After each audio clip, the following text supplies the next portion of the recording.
Peppers and his Coop-tastic radio show.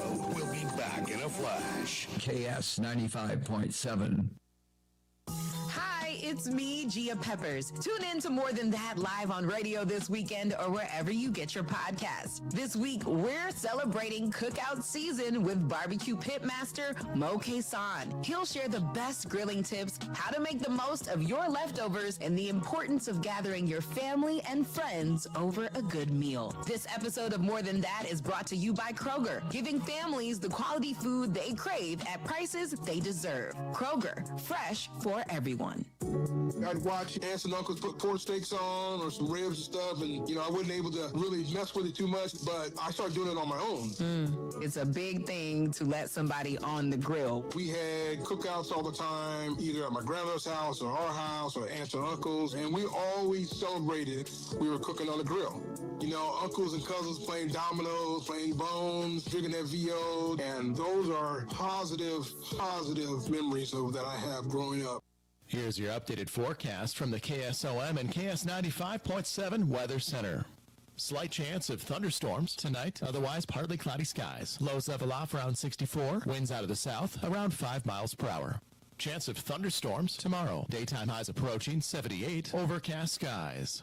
Partly cloudy skies tomorrow night. Slight chance of thunderstorms, lows level off around 59. Partly cloudy skies Friday with daytime highs approaching 77, 82 Saturday.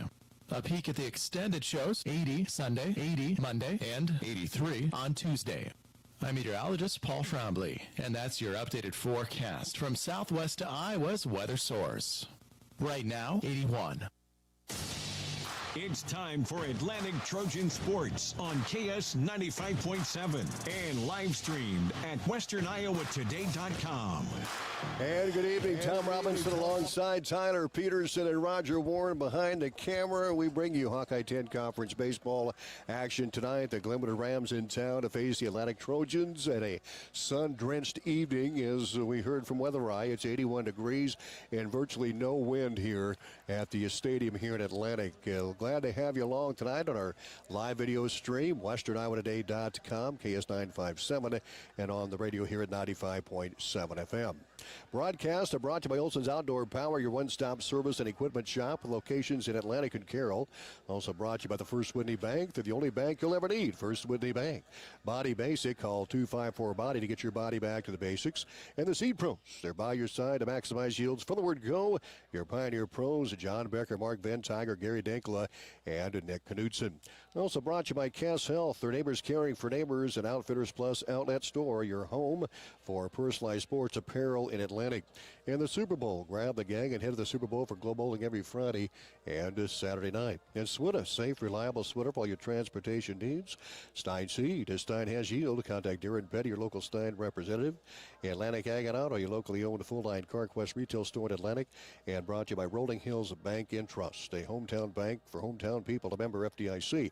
Also, Elkhart Plastics, integrity, optimism, customer focus, and a can-do spirit.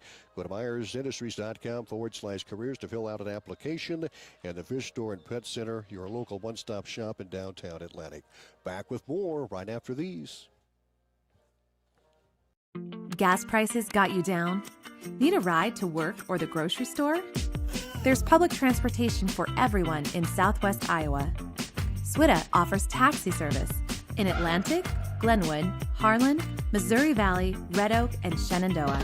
$2.50 each way or $2 for seniors 60 years and older. Just call 1-800-842-8065 or visit swida.com to schedule your ride.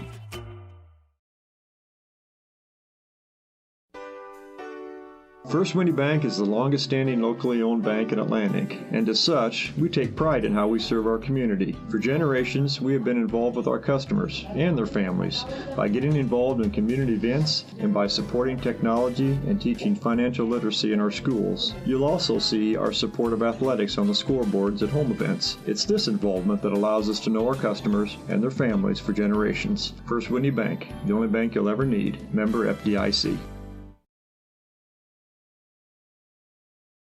Live stream at westerniowatoday.com. Welcome back to Atlantic and Tom Robbins alongside Tyler Peterson and Roger Warne as we're getting set for high school softball, high school baseball here tonight in Atlantic as we take a look at the starting lineups. First of all, for the Glenwood Rams, they'll lead off with Nolan Clark, a senior. He'll play center field.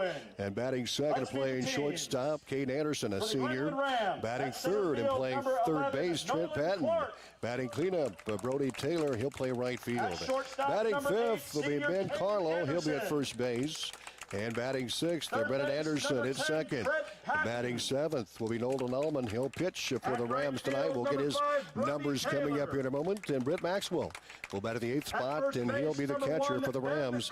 Batting ninth, Kellen Scott. He'll play in left field for Glenwood. For Atlantic, leading off will be Jace Larson, the senior. Only senior in the starting lineup for Atlantic. He'll play center field.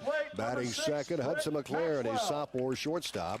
Batting third will be Gavin McLaren, and Gavin will be the catcher for Atlantic, also sophomore. And batting in the cleanup spot will be Xavier Darrell, the DH. Batting fifth, Keston Schmitz, sophomore third baseman.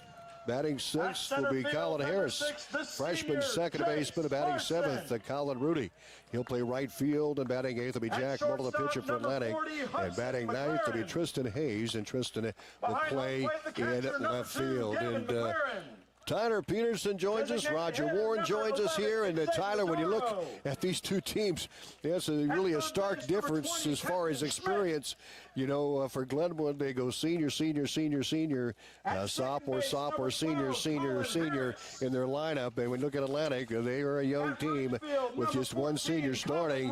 And then you've got 1, 2, 3, 4, 5 sophomores, 2 juniors, and a freshman in the lineup. So they're kind of learning under fire here this season, but they're grinding away, and we're getting towards playoff time, sub-state tournament time, and they'll take on Mondrian Farrar 1 week from Friday night. But let's take a look, first of all, at the pitchers, and we'll start off with the Glenwood Rams. They're going to be throwing the Rams tonight. Be Nolan Allman for Glenwood. Talk about his numbers.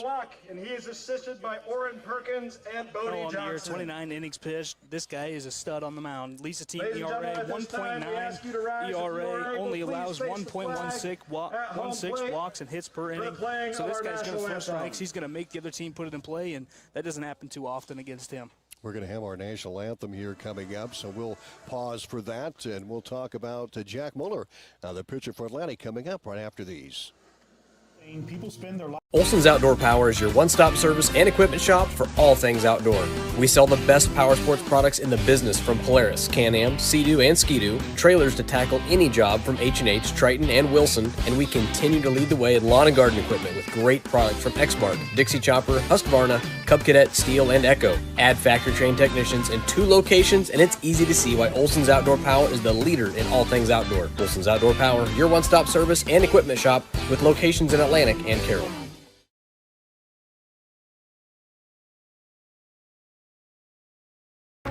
Cass Health in Atlantic, Iowa is a nationally recognized hospital, and we are proud of the awards and all of our recent accomplishments. But do you know what drives us to be the very best? You. We're passionate about helping our patients heal and feel their very best at any age and any stage of life. Cass Health, neighbors caring for neighbors.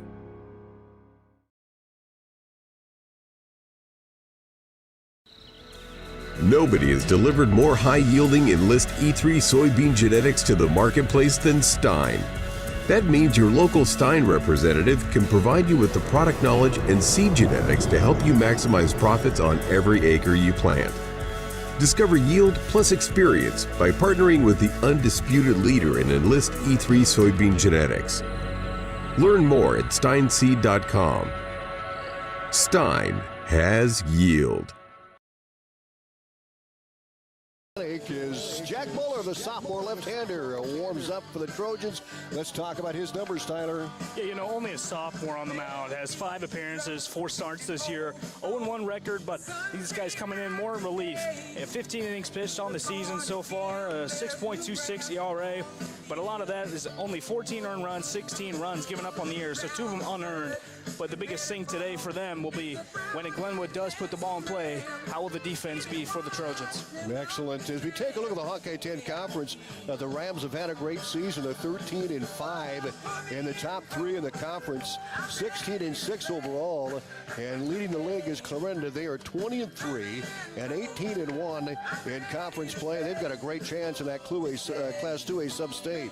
Also at the top of the heap is Creston. They're 13-4 in the conference, 21-9 overall, and Harlan 11-6 in conference play. Lewis Central 11-7, and that's kind of how it winds up there as we get set to go here in this one. One game for you tonight. The Atlantic Trojans hosting the Glenwood Rams is Nolan Clark, who will lead off for Coach Clark and Glenwood. Number 11, Dave Nolan Clark. The head coach for Glenwood, Tom Anderson, Kylie Stanton, and Grant Stivers, the assistants. Orrin Perkins, Bodie Johnson, assist head coach Nathan Block for Atlantic. So here we go. We're set to go. The top of the first inning. The batter's Nolan Clark hitting .299 of the year. Here's the pitch. Strike is called, and the count is 0-1. A good start for Muller on the hill. You can hear maybe throughout the evening the firecrackers going off here. It's we've been in the same scenario before, Tyler. Second pitch by Muller is low, and the count goes to 1-1. And it's going to get worse as the night wears along. It was like a battlefield out here a few years ago. Come on, trees. That's right. 1-1 pitch coming in. High for a ball. The count is 2-1 to Nolan Clark. Glenwood Rams. Kate Anderson and Trent Patton on deck. Anderson, Nebraska recruit. That pitch is a strike on the outside edge. A beauty by Muller. Comes back with a fastball. The count goes to 2-2 to Clark, as I mentioned, hitting .299 of the season. .473 on base percentage. Slugging percentage of .373. Here's the 2-2 pitch. Low and called strike 3.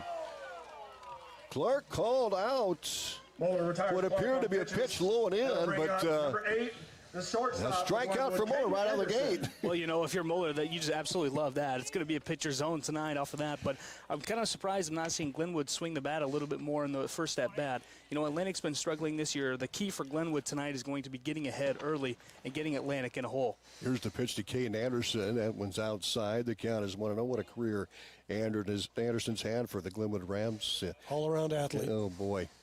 .528 batting average, Roger. Yeah. .617 on base percentage, 61% of the time. Nobody on him, one out. Anderson the batter. Here's the pitch coming. That's inside. Almost hit Caden. And the count goes to 2-0 to Anderson. All-around athlete, as you mentioned, Roger, and just outstanding baseball player. Yeah. Well, I've watched him play basketball and football and stuff like that. I'll tell you what, that's an athlete. Going to Nebraska, playing for the Cornhuskers.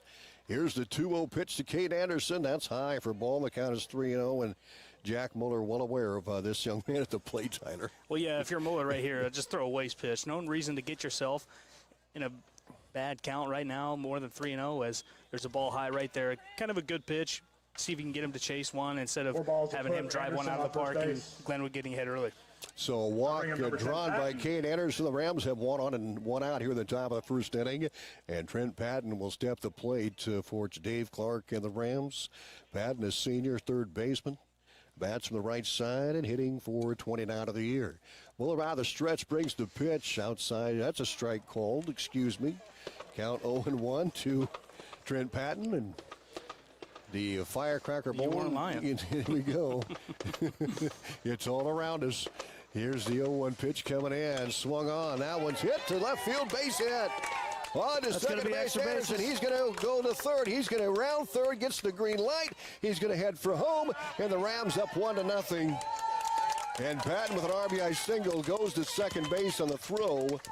And Glenwood draws first as one in mid-left field. Anderson scores from first base on the drive to left center field. Just a time on a hit for Glenwood right out of the gate. Yeah, and you know, that was kind of a bad angle by Tristan Hayes. I mean, he might have been able to cut that off if he was taking a little more of a direct route, but it got by him, and ultimately a run able to score, and Glenwood's up early. Yeah, Patton with his 36th RBI in the season. Brody Taylor, the batter for Glenwood, looks at a ball. The count is 1-0. So a big hit by Patton, a single that he went to second base on the throw home. The batter, Taylor. Cleanup hitter for the Rams, a right-handed batter. Here's the pitch coming in, high and away. The count is 2-0 to Brody Taylor.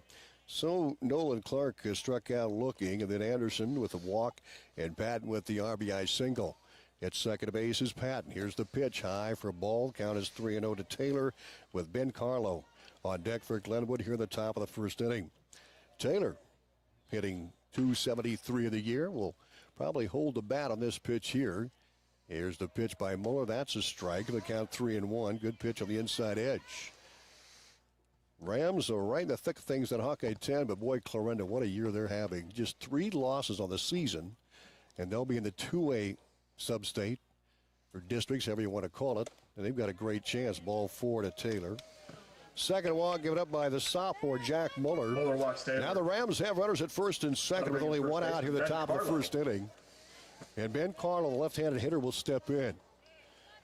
Carlo, the 5th hitter to appear for the Rams here in the top of the first inning. Carlo hitting .286 of the year. Lefty against lefty here with Patton at second and Taylor at first. Here's the stretch and the pitch by Muller. There's the runner going to third, and they're going to get him. They got him. Good throw by Gavin McLaren. And they get to Patton trying to steal third. And there's 2 down. That was a big out. That's a big out, yep. Yeah, you know, Carlo in the box, a freshman. I'm not sure if he missed a sign right there or not. I thought that they got a little bit of a slower jump, Patton did on second base, and when that happens, usually you just go back to the bag, but he was going all the way, and I think Carlo looked a little bit confused in the box when he saw both of his teammates running. They did get Taylor to second base. Strike is called, the outside edge by Muller. Count is 1-1. 1-0, Glenwood with a lead. Scored 1 run and 1 hit, an RBI by Trent Patton. Anderson scoring after he walked. Thrown out at third is Patton. That pitch is inside for ball. 2-1 the count to Carlo. Brennan Anderson on deck here for the Glenwood Rams. Carlo, a freshman, hitting .286. Youngster on the team. There's a strike called. Nice pitch, Rogers. You mentioned 2-2 the count. Right there on the outside edge of the plate, and Muller works quick. He's ready to go. At second base is Brody Taylor. Carlo set, and here's Muller's 2-2 pitch coming in with 1 out here in the inning. That swung on and missed. Got it. And that'll be it for the Rams. They scored a run on 1 hit. Otherwise, a throw out of third base was huge for the Trojans. And Ben Carlo strikes out to end the frame. Glenwood 1, Atlantic coming about in the bottom half of the first inning. You're listening to High School Baseball on 95.7 FM and live video streamed at westerniowatoday.com. Nobody has delivered more high-yielding Enlist E3 soybean genetics to the marketplace than Stein. That means your local Stein... I gotta bounce. Seriously, we just opened. No, I mean I gotta bounce in my Tahoe. You need new shocks or struts? Wait, give me a minute while I absorb all this shocking news. Atlantic and Audubon Ag and Auto, your only locally owned CarQuest Auto Parts store, stocks the popular shocks and struts for most vehicles. So just shut your stuff into Atlantic and Audubon Ag and Auto. Can I go home now?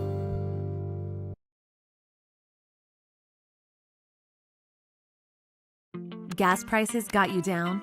Need a ride to work or the grocery store? There's public transportation for everyone in Southwest Iowa. SWITA offers taxi service in Atlantic, Glenwood, Harlan, Missouri Valley, Red Oak, and Shenandoah. $2.50 each way or $2 for seniors 60 years and older. Just call 1-800-842-8065 or visit swita.com to schedule your ride.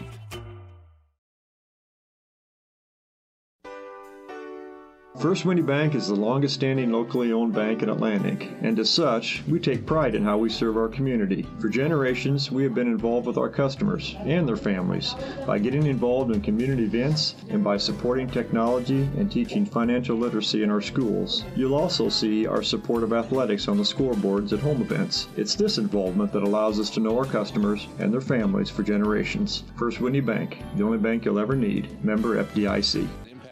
Steps you can take to improve your credit. To make this as easy as possible, you can access the Rolling Hills banking app through your app store or simply by taking a picture of a QR code. Feel free to stop into any of our 12 area locations where we have friendly staff members ready to answer any questions and assist you in this transition. Rolling Hills Bank and Trust, member FDIC. Now, back to Atlantic Trojan Sports on KS 95.7 and live stream at westerniowatoday.com. Welcome back to Atlantic. Ben Carlo is warmed up and ready to go. With it leading off the Trojans will be Jace Larson, the senior. Carlo O'Reilly brings the pitch. A bunt is popped up and out of play. The count 0-1 to Jace Larson. And Hudson McLaren and Gavin McLaren will bat for Atlantic. Talk about Carlo's numbers, Tyler. Well, Nolan Allman is on the mound for the Glenwood Rams. Yes. It's all good. I know what happens. But, you know, like we talked about, a senior's got 6 appearances, all 6 starts on the year, 5-0. Really impressive on the mound. 30 innings pitched, and this guy's a strikeout pitcher. He does not like to let the ball get put in play, only allowing 1.9 runs per game, only giving up 17 hits on the year through 30 innings, and that's pretty stout. Jace Larson battling Allman at the batter's box. 1 ball and 2 strikes. He squared the bunt the first time. It popped back into the screen, and now that one tipped foul down the right side. Here's the pitch on the way to Jace Larson. Swings and misses. And Carlo gets a strikeout to start things off here in the bottom half of the first inning. Glenwood up 1-0. They scored 1 run on 1 hit. Trent Patton had the RBI for the Rams in that frame. Hudson McLaren, the batter, shortstop of the Trojans. 1-0 Rams. Here's the pitch coming in. Swing and a miss on that outside pitch. Tyler. Yeah, you know, one thing that Atlantic needs to do is they need to try to get a run in this first or second inning. One thing that you don't want to do with the Trojans, with the record this season that we've seen, is they don't want to get behind and get themselves in a big hole early. They want to try and get some runs, get a little bit of momentum going, and then just have fun and play fundamentally sound baseball. That pitch called strike on the outside edge. 0-2 the count to Hudson McLaren, the sophomore. Here's the pitch. There's a hot shot up the middle. Base hit for McLaren. And the Trojans have a runner aboard here in the bottom half of the first inning. Single. Hudson McLaren with a single right up the middle for Atlantic. Yeah, you know, and that's one thing that Atlantic also needs to do. And every time you step into the batter's box, you don't need to do too much. Just try to put the ball in play. I mean, these are high school kids. They're not getting paid millions of dollars like MLB players. Everybody's going to make an error eventually, and you got to make the other team make a play. And McLaren picks up his 11th hit of the season. 1 on and 1 out for Atlantic. 1-0 Glenwood. Gavin McLaren, the batter, swings and misses. And the count goes to 0-1 to Gavin. Sophomore right-handed batter. He's had a pretty good approaches here at the plate so far this season. A 1-1 pitch. They throw back over, gets away. Hudson McLaren will get up and roll to second base on the throwing error to first. Atlantic has a running and scoring position here in the bottom half of number 1. Down 1-0. As they tried to pick up play. Get the bat on the ball. From the Rams to put McLaren. So now McLaren get him in. Will get set. 0-1 the count to Gavin. Right-handed batter for the Trojans, hitting .265 of the year. Tops for Atlantic. Here's the pitch to Gavin. That's a curveball that just missed. Ooh, close work for Nolan Allman. Allman on the mound, a right-handed thrower. Leading off at second is Hudson McLaren. Here's the 1-1 pitch on the way. Swung on and missed. Count goes to 1-2. Looked like a good curveball by Allman. Yeah, one thing that Atlantic really needs to do is they need to lay off off-speed pitches, be fastball hitters in the box. But now you got 2 strikes on you, runner at second base. Your approach has to change. You choke up, shorten out the stance a little bit, and you gotta try to put the ball in play. Allman fires a good curveball again. Strikes out Gavin McLaren. Now there's 2 down for Atlantic. Here in the bottom half of the first inning, Glenwood up 1-0. Hudson McLaren, the runner at second base with the 2 down. McLaren with that single for the Trojans. Here's the pitch on the way to Darrell. That one's outside for ball. The count is 1-0. Darrell hitting the cleanup spot for Atlantic. And one thing I've noticed with Darrow this season is he really struggles to hit that outside pitch. If you watch his lead foot, every time he loads and he plants it is stepping toward third base, and it makes it really hard to hit anything on the outer half of the plate. That pitch is swung on and missed. The count is 1-1. Darrell hitting 192 for the Trojans. Glenwood up 1-0 with the bottom half of the first inning. 1 on and 2 down for Atlantic. Darrell at the plate for the Trojans. Here's the pitch coming in outside for ball. The count goes to 2-1. Keston Schmidt, the 5th hitter in the Atlantic lineup, is on deck for the Trojans here in the first. And that sun is getting behind a cloud out there. That's going to go down a little bit. Yeah, and Roger's got his big straw hat now. Here's the pitch outside for a ball. Count goes to 3-1, so hitter's count for Xavier Darrell with McLaren standing at second base. Rams the 1-run lead. 1-0 here in the bottom half of the first. Trojan trying to knot this thing up on the strike of the bat. 3-1 outside, ball 4, and the Trojans. Darrow walks the first. Xavier Darrow draws the walk. He's at first. Steals third. Hudson McLaren with a stolen base at third. Runners at the corners now for Caston Smith. 2 on and 2 down. Rams up 1-0, and Smith will stand in for Atlantic. Number 20, Keston Schmidt. Schmidt hitting 147 of the year, 5 of 34 at the plate. Schmidt a right-handed batter against Allman, a right-handed thrower. We'll see what Darrow does at first with 2 down. Schmidt takes his time. Will stand the back of the batter's box. A right-hander against a right-hander here. 1-0 Glenwood is Allman goes to work. Here's the pitch inside for a ball. The count is 1-0. I wouldn't be surprised if we see Darrow take off early here and try to make the Glenwood defense kind of put themselves in a sticky situation with this first and third situation. A lot of times you'll see the runner take off early. Maybe you can get a balk and get a free run. Here's the 1-0 pitch on the way to Keston Smith for Atlantic. Swung on, ripped to left field, and coming in, it's a base hit. Atlantic will score McLaren, and the Trojans tied up at 1-1. Keston singles to left field, which will bring in Hudson McLaren for the run. So Schmidt with an RBI single. McLaren, who singled, he scores from third on that stolen base. Up to bat and now Atlantic. Second baseman, number 12, Colin Harris. Colin Harris, the freshman, second base and stands in. 2 on and 2 down, and 1 in. We're tied at 1. Bottom of the first inning, and Harris rips one into right field, base hit. That could score Darrow. He's going to get the red light at third, and now the bases are loaded for Atlantic here in the bottom half of the first inning. How about the freshman, Colin Harris? Base loaded for the Trojans. And Darrow goes to third, and Keston Schmidt at second. Trojans right fielder, number 14. Well, you know, for Colin Harris, sophomore, Colin Rudy. That's a great approach. I mean, this guy's a fresh from the box. You're expecting a senior to throw you something over the heart of the plate. He went up there with an aggressive approach and ultimately choked up. Took an outside fastball the other way for a base hit. Here's the pitch. Oh, it hit him. Atlantic up 2-1. Darrow is walking back to third. He's got to turn around. You got to come home, Darrow, and the Trojans take a 2-1 lead here in the bottom half of the first inning. Keston Smith goes to third, Harris goes to second, and Colin Rudy hit by the pitch. That's what they is call at take first one base. for the team, right? Go ahead, Roger. That's what they call take one for the team. Yeah, he did. Jack Muller. Jack Muller stands in. The 8th hitter appear in the bottom of the first inning, Atlantic up 2-1. Here's the pitch by Allman. That's a strike at the knees. Good pitch by Allman. And the count goes to 0-1. Nolan Allman and Britt to Maxwell, the battery for the Rams. The bases loaded for the Trojans. They're up 2-1. And here's the 0-1 pitch on the way outside for a ball. And the count goes to 1-1. Muller, a right-handed batter for the Trojans. Another sophomore for Atlantic. Muller comes in. Hasn't hit a lot so far this season. Here's the 1-1 pitch. That's a strike, and that count goes to 1-2. You know, if you're Muller, you're the pitcher, you got to try to put anything out in play. I mean, you got runners everywhere. Chance for a pitcher to really help himself out here with just a base hit. Atlantic up 2-1. Here's the pitch coming. There's a rip to the right side. Scooped up by Carlo. Over to Allman, and he'll step on the bag to get out of the inning. But Atlantic scores 2 runs on 3 hits. One to right field. And RBI by... But not before the Trojans score 2 in the bottom of the first inning. Keston Schmidt and Colin Rudy got the other RBI, was hit by a pitch. Atlantic takes a 2-1 lead here as we go to the top of the second inning against the Glenwood Rams. We're back right after these at 95.7 FM and our live video stream on WesternIowaToday.com. I gotta bounce. Seriously, we just opened.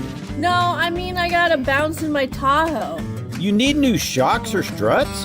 Wait, give me a minute while I absorb all this shocking news. Atlantic and Audubon Ag and Auto, your only locally owned CarQuest Auto Parts store, stocks the popular shocks and struts for most vehicles. So just shut your stuff into Atlantic and Audubon Ag and Auto. Can I go home now?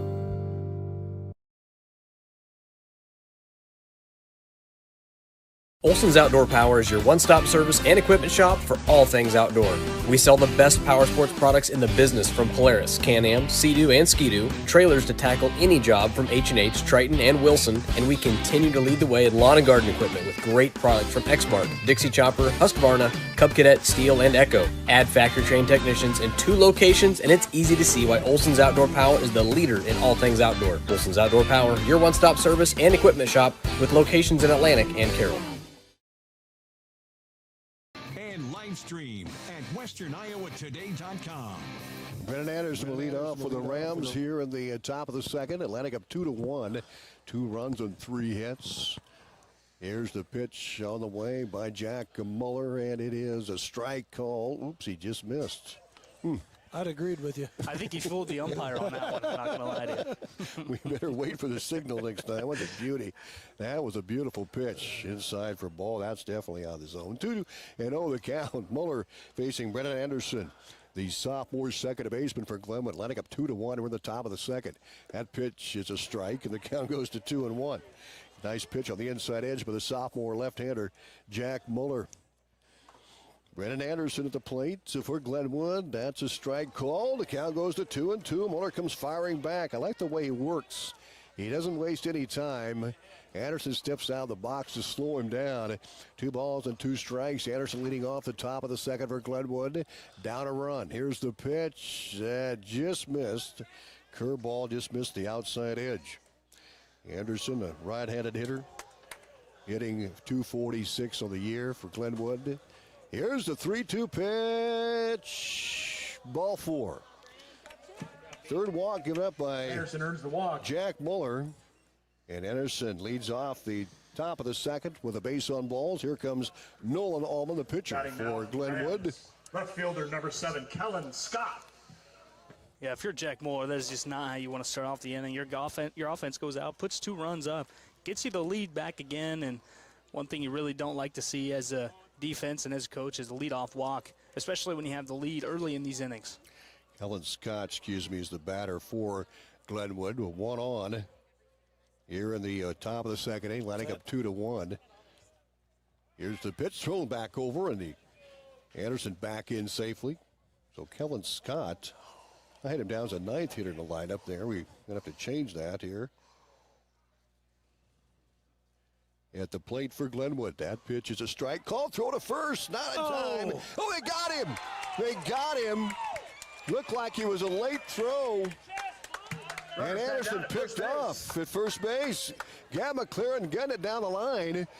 And the swipe by Woodward, and it appeared the runner may be slid under, but he got him according to the umpire. Well, that's one thing is that coaches really don't like when they don't get the butt down, and there it is, costing the Rams an out right there. But I thought he was safe. I thought he got under the tag, but I know the umpire didn't think so, and ultimately he's back in the dugout. Scott, the batter, the count is 0-1 to Kellen Scott. Britt Maxwell is scheduled to bat second for the Rams. Scott, a right-handed hitter. No balls and a strike. Nobody on, 1 out. Lining up 2-1. Curveball misses high and away. And the count goes to 1 ball and 1 strike. Kellen Scott on the season will pick his numbers after this pitch. Curveball misses again. Count is 2-1. Kellen Scott, a right-handed hitter, hitting .237 on the year. 14 of 59 is Scott. Here's the 2-1, swung on, it tipped nuts. A slow roller down the first base line. Gab McLaren gloves it, fires it, misses. An error on the Trojans. Kellen Scott will charge to second, and he may get the up. He's going to hold up right there as Colin Rooney ran it down. It was a slow roller down the first base line. I thought it hit the batter. Well, Gavin picked it up and fired it down to first and got away. I don't think he actually hit it. I think it was a foul tip and went off of McLaren's gear back into fair play. Well, I mean, it's hard for the umpire to see. I think it was a drop third strike. He just didn't handle it because if it was a foul ball, he'd have to come back. So okay, it came out of his glove and went out into fair play. Well, it's a drop third strike. That's why I thought the scoreboard showed 2-1, so I could be incorrect, but from my view, it looked like he didn't even touch it. So Scott goes to second for Glenwood. It's 2-1. Atlantic with the lead, and the Rams have a runner in scoring position. Britt Maxwell, the batter for Glenwood, the catcher. Here's the pitch by Muller, low for a ball. The count at 2-0 to Britt Maxwell. Kellen Scott, runner at second base.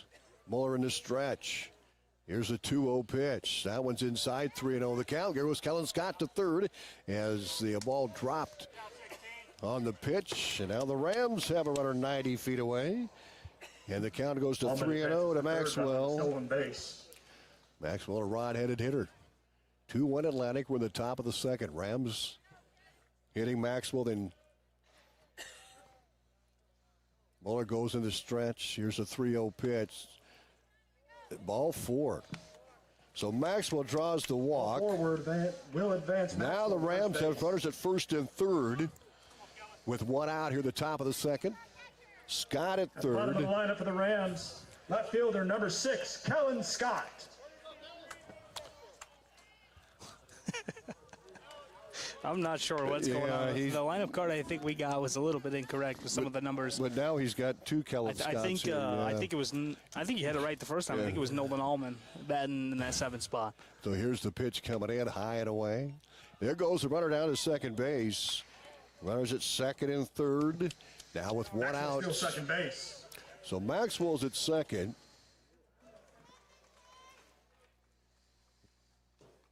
Muller brings the pitch. That one's line drive. Caught by Harris. Throws to second.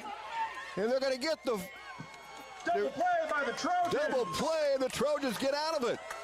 Harris leaped up and snagged the line drive. No run scored. And Atlantic with a 2-1 lead going in the bottom half of the second inning. We're back after these. There's nothing better than the rolling hills, crops, and pasture here in Iowa.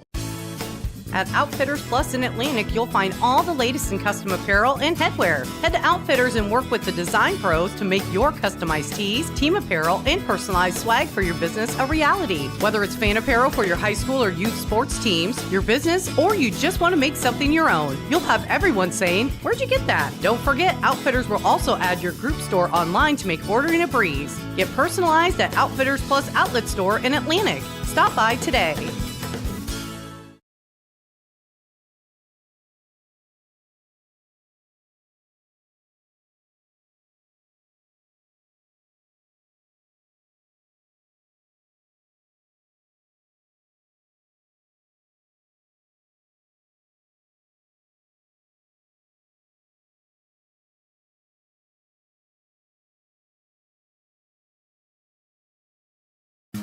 The perfect companion is waiting for you at the Fish Store and Pet Center in Atlantic. Pick out a furry guinea pig, hamster, or mouse. Maybe something feathered. They have an aviary full of birds to choose from. What about something scaly, like a snake, lizard, or hermit crab? And it's in their name. A wide variety of fish are available at the Fish Store and Pet Center. Get all the food and accessories you need to keep that new addition to your family happy and healthy. The Fish Store and Pet Center in Atlantic, a pet lover's paradise.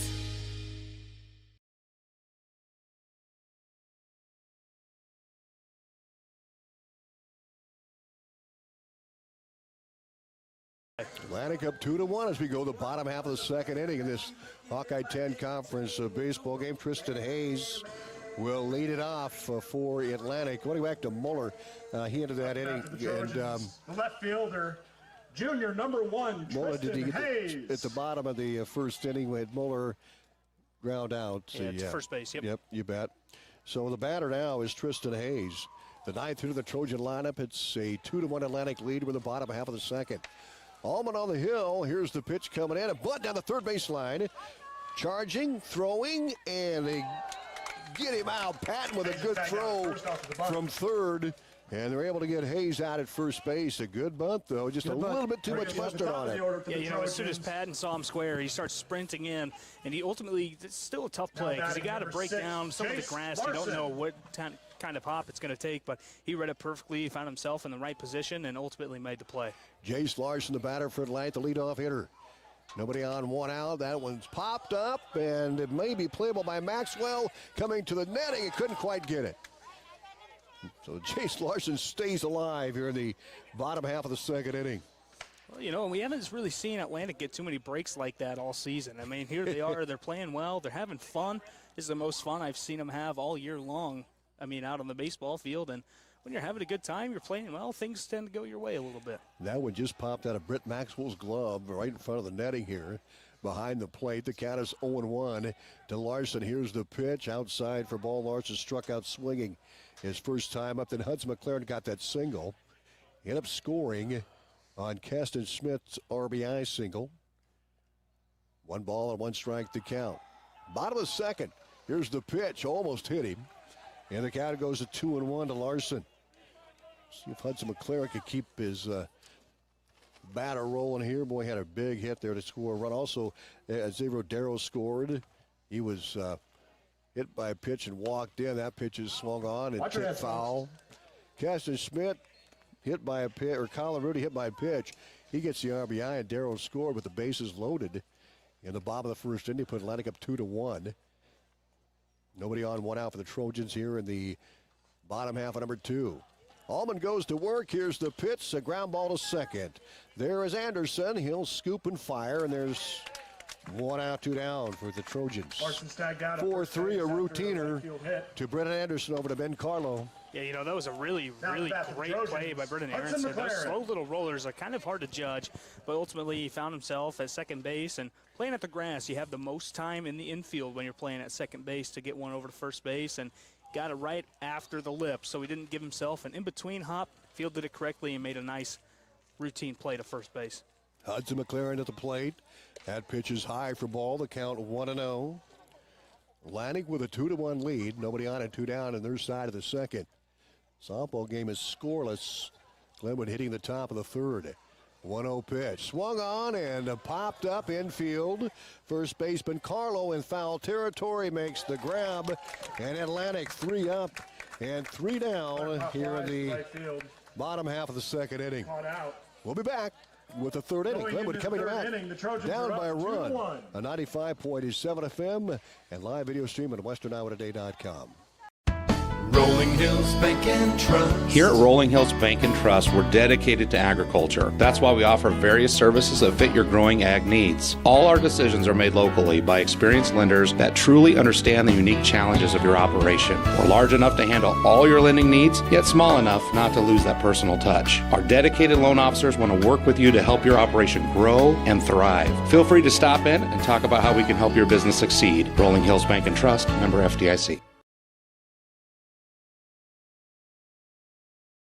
Have you ever heard the saying, people spend their life building wealth and neglecting their health, only to wish they could trade their wealth for better health at the end? This is Dr. Fritz Beyer, and it has now been over 30 years since my first chiropractic adjustment. I still get asked, do you get adjusted? Absolutely. I try to get adjusted at least once a month. I'm 47 now and still try to stay as active as ever. While I do get a few more aches and pains than when I was younger, it feels great to be able to step on the mat and help kids learning to wrestle. Chiropractic has helped me feel young enough to do it. If staying active is part of your future plans, call 254-BODY to get your body back to the basics. Stream at westerniowatoday.com. Welcome back to Atlantic. Tom Roberts alongside Tyler Peterson, Roger Warne, as we go to the top of the third inning. And we'll send it over to Tyler Peterson. Tyler, take it away. Well, Jack Moeller on the mound so far, and now Noah Clark batting for the Glenwood Rams. Noah Clark had a leadoff strikeout. Didn't like that third strike, and the pitch in there. High for ball 1. Muller's been pretty solid on the mound so far today. A couple of strikeouts, allowing his team to play some good defense behind him. That pitch is just outside for ball number 2, and now Clark finds himself in a hitter's count 2-0. Well, Glenwood won the first time around, 16-0, and Trojans battling here up 2-1. Here we go to the top of the third. Well, they had more hits in that first inning than they did the first contest. They did. Would you say 2 hits as hit time? Yep.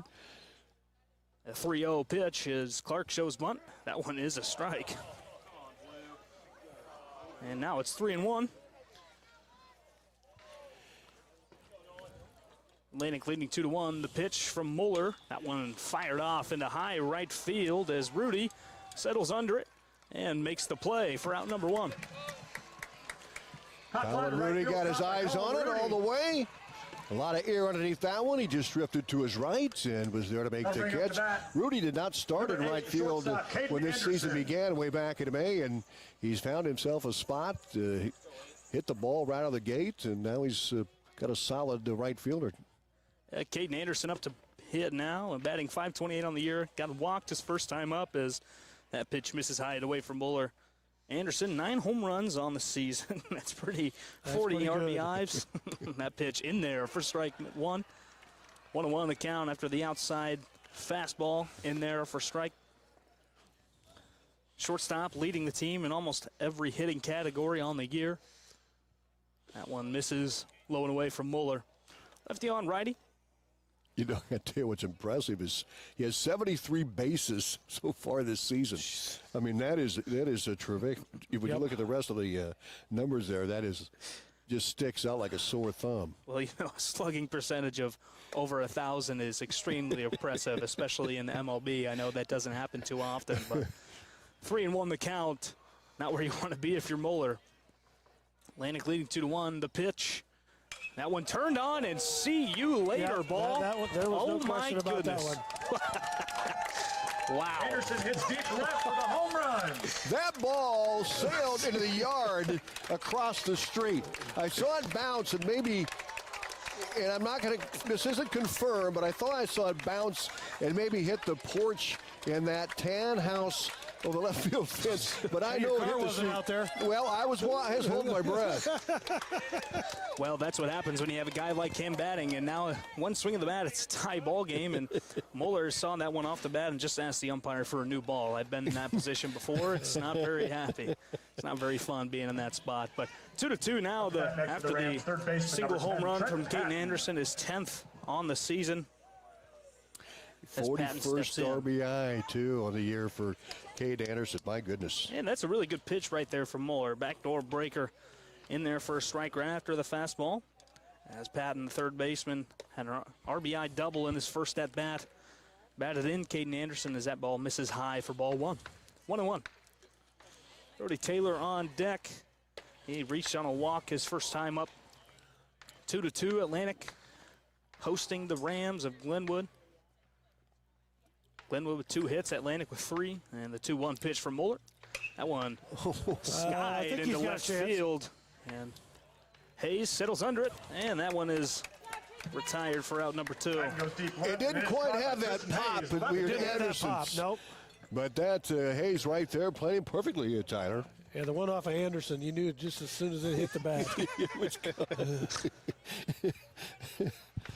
And now Brody Taylor, steps in, the right fielder. 2 outs. The pitch from Mueller, a breaker. That one misses high. Brody Taylor, a senior, has started in all 22 games for the Rams so far this season. Batting .273 on the years. The pitch from Mueller in there for strike number 1. 1-1 the count, 2 outs. Nobody on after the solo shot from Caden Anderson to tie the ball game as that one fouled hard over the right field line and out of play for strike number 2. As we are continuously hearing the sound of those fireworks, you know, seems like they just won't go away. We're not going to play ball games on July 3rd. And the pitch from Mueller, short hops the catcher McLaren behind the plate. 2-2 goes the count, 2 outs. I'm telling you, it's going to get worse, though. Oh, it's going to get worse when it gets dark. It's going to look like a war zone around here. Yeah. All around us, we're going to see them fired off. A pitch from Mueller. That one misses high and away for ball 3. The count goes full. 3-2. Taylor stranded on second base in that first inning after reaching on a walk and stealing a bag. Had an RBI, batting in Caden Anderson as well. And that one, a nice breaking pitch.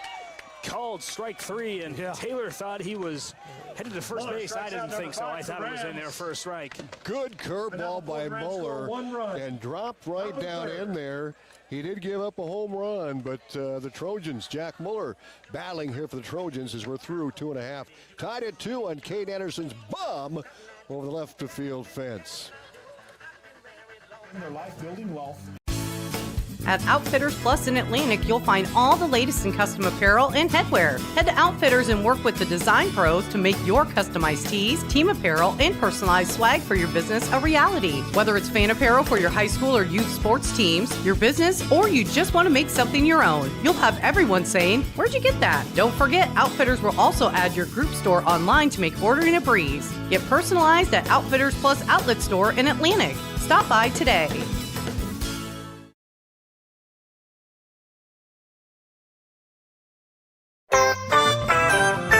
Gotta bounce. Seriously, we just opened. No, I mean I gotta bounce in my Tahoe.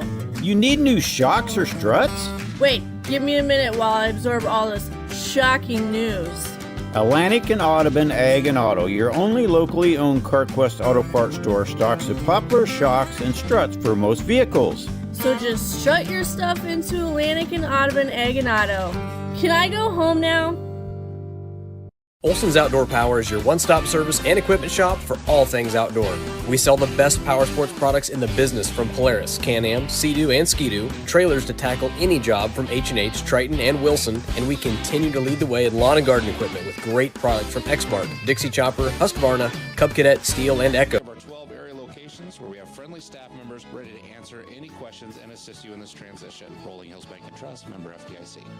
Now, back to Atlantic Trojan Sports on KS 95.7.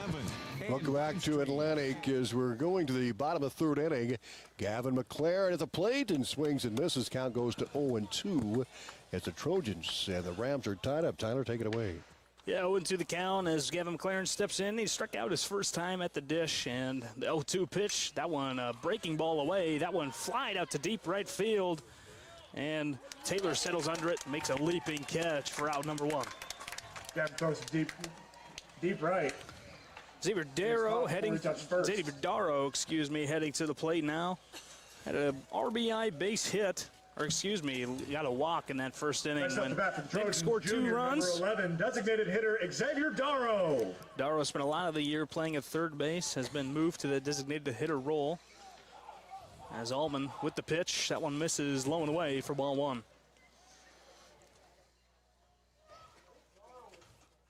Keston Schmidt on deck. He had an RBI single off the end of the bat into left field. It got things started for the Trojans, driving in Hudson McLaren, and Trojans left the bases loaded in that first inning. So as they found themselves down 1-0 and scored 2 bottom of the first, take the lead 2-1, and a solo shot right there in the last inning from Caden Anderson tied things up in a hurry.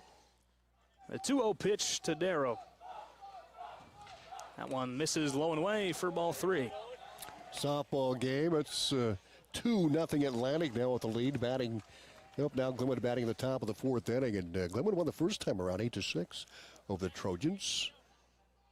Allman only allowed 8 earned runs on the season so far as that one misses low and away. He's struggling to find the strike zone here tonight. 4 balls to As put Keston Xavier Darrow on first base. Will step into the batter's box as Darrow draws the walk. Up to bat for the Trojans, third baseman Keston Schmidt. Keston Schmidt, an RBI single in his first at-bat. Batting 147 on the season. As a team, the Trojans bat 186.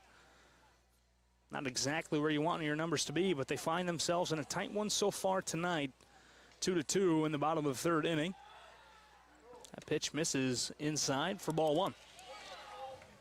Looked like a changeup, some sort of off speed in there, but a nice eye by Schmidt. Darrow leading off of first base. Colin Harris in the hole, on deck, and that one in there for a strike, catches the outer half. 1-1 goes the count to Schmidt. I'm glad you guys could see those. We're right smack dab in the plate here. Right. You're just a little left of it. It is a strike.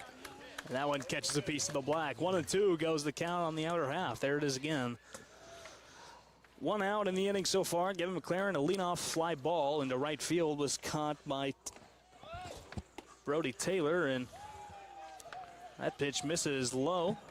Darrow takes off for second base. He had a great jump, and he was halfway down. 2-2. Darrow, for a big guy, has good speed for the Trojans, and he's at second now, is scoring position here in the bottom of the third inning. That's a big kid running out there. Yeah, it Trust is. me. Yeah, no doubt. 2-2 the count to Schmidt. RBI single, and that one misses low and away again. Allman missing in that spot consistently in this third inning. 3-2 goes the count as Keston Schmidt with a chance to drive in another run. As Patton playing in at third base, expecting a bunt. Schmidt pop one's up. Popped out of play. Yeah. Now the count is full here at 3-2, and we'll see if he can battle here to get a base hit. Like you mentioned, Tyler, he had that single his first time up. Also pitches for the Trojans. 3-2 the count. Allman comes set and delivers the 3-2. Schmidt turns on one down the left field line, and that's going to drop for a base hit. But Darrow couldn't get a read on it and is held up at second base. I think he kind of thought that Scott was going to get to that ball, but that one drops for a base hit, and Xavier Darrow is still standing on second base. Yeah, he probably should have been about halfway. He still would have been able to get back. That ball was laced down that left field line. Now Colin Harris had a ground ball base hit to the right side of the infield on his last at-bat. Also drove in a run. Harris had that great play at second, like you mentioned. That saved some runs at that point. He's not very tall, but he timed that line drive perfectly. Yep. Harris batting 83 on the season. Tough year for the freshman so far. Only struck out one time so far in the 14 games he's played. And both of them are stealing a hit and run. Darrow throw over to third, and he's in there safely. Stolen bag for Xavier Darrow. Well, he gets to third after all. He had to work pretty hard for that one, but it's a nice jump again. He has 2 stolen bases here this trip. Now 2-0 the count to Colin Harris, who finds himself ahead. And runners on the corners. Keston Schmidt with a single in his last at-bat. He's 2 for 2. Harris shows the bunt. That one gets down, and Ullman falls down and still able to make the play. Nice play right there as the bunt goes right back to Ullman. Slips, stays on the ground, and throws out Harris at first base for out number 2. Yeah, Smith was able to get down to second on that, and Darrow just was handcuffed there at third, not able to go. Ullman had just enough time to hold Darrow, not really intentionally, just trying to get the ball, and he to get the throw to first base. Yep, and now Colin Rudy steps into bat. The right fielder, sophomore. Only 15 at-bats on the season so far. 6 hits, all 6 singles. Struck out 3 times, batting .400 so far. That pitch misses 1-0. And the second one, a delayed swing, it looked like, from Colin Rudy. And that one swung and a miss for strike number 1. The right fielder, sophomore. Didn't play too much at the beginning of the year. Found some at-bats in the later half and snuck into that starting lineup with the absence of Zayden Parker. And that one, a breaking ball, I thought it was in there. I think it fooled the umpire a little bit. 2-1 goes the count. Must have been inside. Everybody back here had that a strike. 2 on, 2 outs as that one fouled straight back by Rudy. Well, you got a feeling he's got it in him, and a single might bring in 2 for the Trojans. Keston Schmidt on second base. He had a single over the third baseman's head. And 2 on, 2 strikes, 2 outs, and that one swung on and missed from Colin Rudy. Jinxed him. Atlantic strands 2, and swing and a miss for Rudy. We're tied 2-2, heading to the top of the 4th between Glenwood and Atlantic. We'll be right back after this quick break. Game is tied 2-2. Cass Health in Atlantic, Iowa is a nationally recognized hospital, and we are proud of the awards and all of our recent accomplishments. But do you know what drives us to be the very best? You. We're passionate about helping our patients heal and feel their very best at any age and any stage of life. Cass Health. Neighbors caring for neighbors. Colton, with you more involved with farming, what have you observed? Farmers don't just work harder, they farm smarter. We've definitely seen that with the Enlist weed control system. Oh yeah, application is dictated by the grow stage, not a set date on the calendar, and you can take mix with Liberty. Plus you have a post program that you don't have to worry about drifting into neighboring fields. Nailed it. To learn more, contact the Seed Pros. The Seed Pros, with you from the word go. The Seed Pros, Mark Bantecker, Gary Dinklett, Nick Knutson, and John Becker.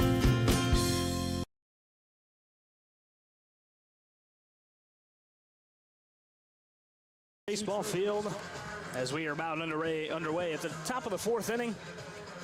As we are tied 2-2 between the Glenwood Rams and the Atlantic Trojans. Glenwood got ahead early with a RBI double from Trent Patton, and the Trojans scored 2 stranded bases loaded in that bottom of the 1st inning, and then a solo shot from Caden Anderson in the top of the 3rd tied things up. And here we are in the bottom of the 4th, as Jack Muller on the mound, and that one misses outside for ball 2. The freshman Ben Carlo, first baseman, up at the dish. He struck out looking in his first at-bat in the first inning.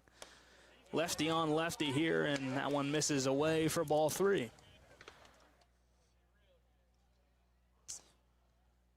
.30. That one misses low, ball 4, and the leadoff walk in back-to-back innings for the Rams. And now Carlo on first base. Next at bat for the Rams, number 2, Brennan Anderson. Now the second baseman, Brendan Aaron, sophomore, will step up to the plate so far, batting .246 on the year, .381 on base percentage. Reached on a walk in the second inning, first batter. That was caught stealing as a missed bunt by Nolan Allman as he was picked off trying to get back to first base. The pitch from Muller, pitch out, and they might have got him again. And he just got back in there. Carlo found himself a little bit stranded, but able to dive back to first base in there safely. They had a good shot at it. Muller been pretty solid on the mound so far. A couple of strikeouts, only allowed 2 base hits so far today. 1 error by the Trojan defense, and that one misses outside for 2-0. Brendan Anderson at the plate. That one in there for a strike, 2-1. Nolan Allman, the pitcher, on deck. And Britton Maxwell in the hole for the Rams in the top of the 4th inning. The pitch from Muller, that one, I thought he was about to call it. I thought he made a motion for a strike, but I agree. 3-1 goes the count. The pitch misses high and back-to-back walks. Batter advanced for Muller. And now runners at first and second base for the Rams, and here comes Coach Block to have a word with Jack Muller. Well, he's been pretty solid on the mound so far. He really has, and he works fast. He had a couple of walks in the first inning, and Atlantic able to get out of there, allowing just 1 run, and then he came back in that second with a couple of walks. But the Trojans, again, besides the big hit, or excuse me, for Muller, besides the big hit by Anderson, really hasn't pitched too bad. And like you mentioned, only a pair of hits so far in the ball game. But the Rams did score a pair in or scored 1 run in the first inning, lined with 2 runs in the bottom half of the frame. They're going to leave him in.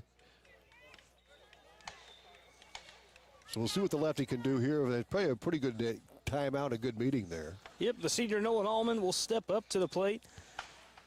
16 hits on the year so far for him, only 1 double. Couple of RBIs at 10.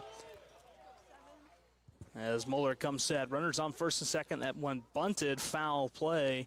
Right side of the field, and Muller finds a way to get ahead.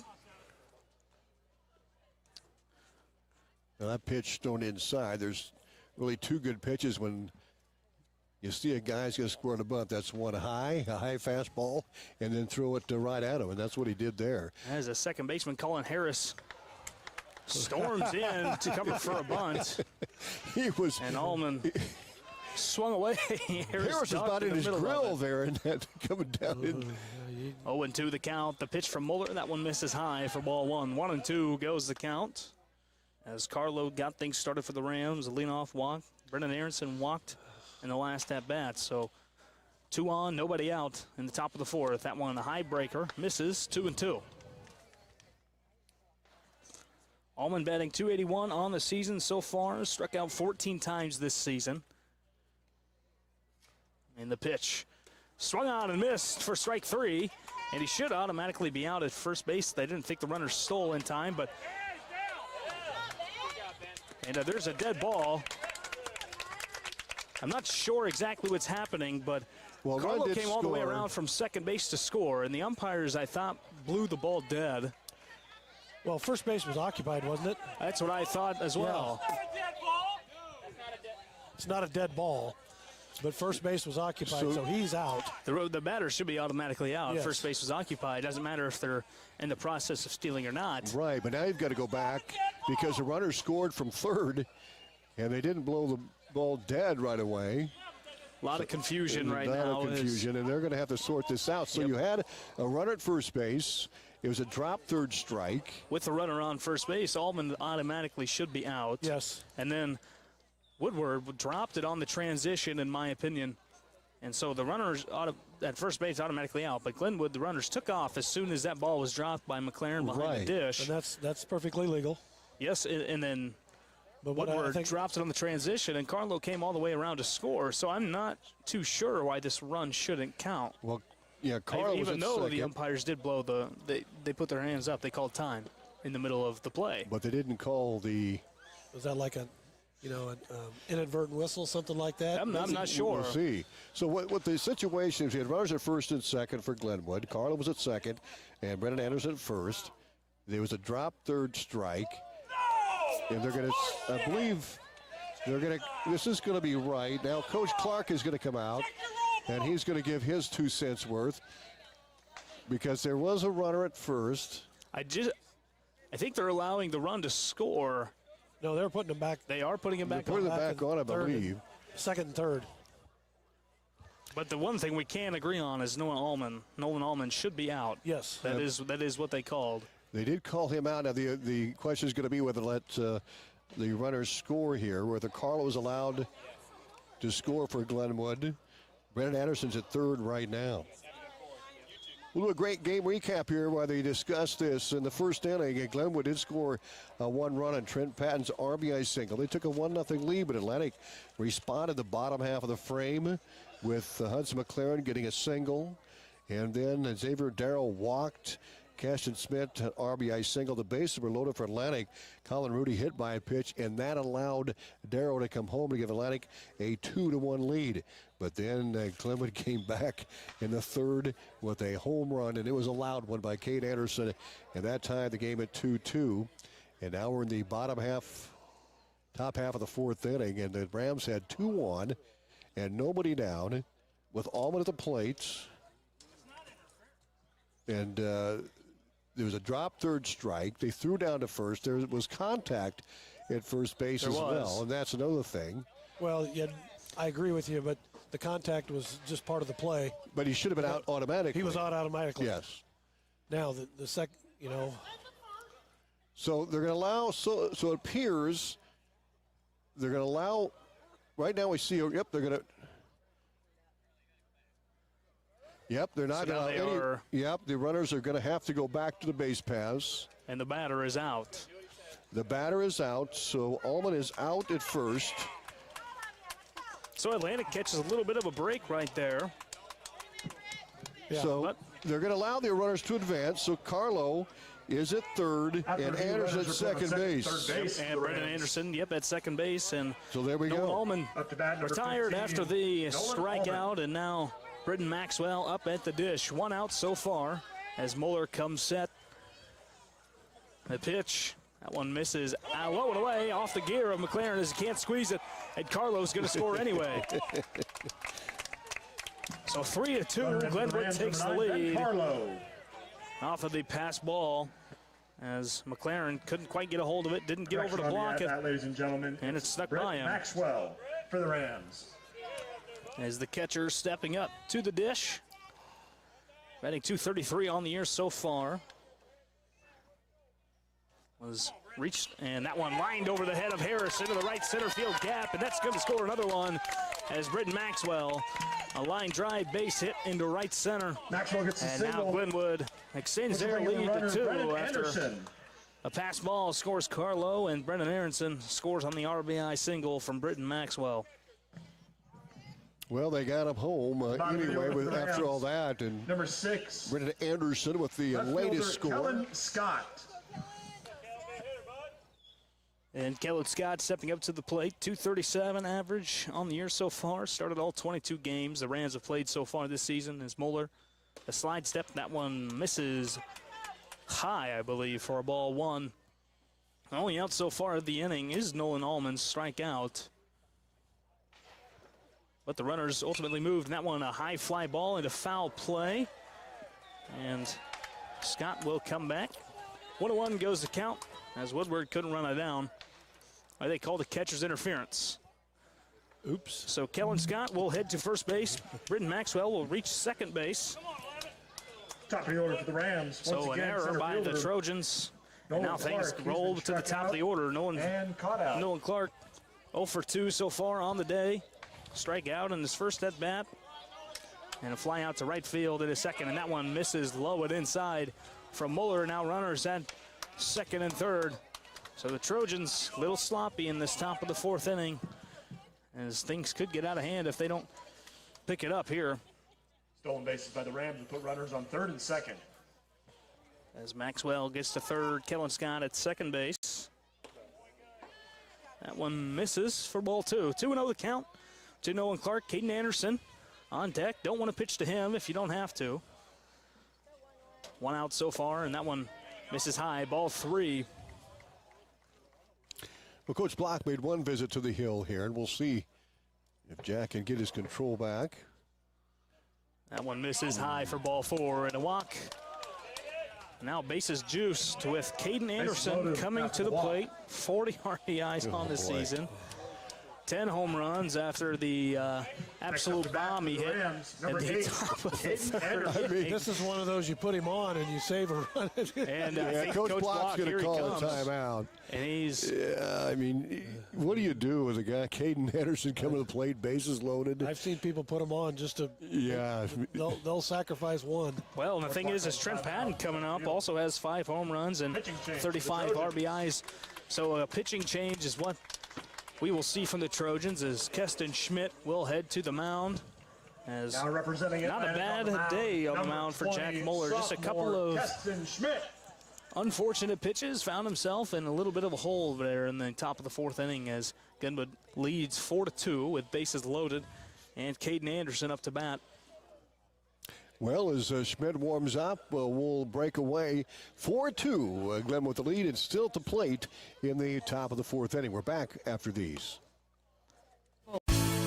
At Outfitters Plus in Atlantic, you'll find all the latest in custom apparel and headwear. Head to Outfitters and work with the design pros to make your customized tees, team apparel, and personalized swag for your business a reality. Whether it's fan apparel for your high school or youth sports teams, your business, or you just want to make something your own, you'll have everyone saying, "Where'd you get that?" Don't forget, Outfitters will also add your group store online to make ordering a breeze. Get personalized at Outfitters Plus Outlet Store in Atlantic. Stop by today.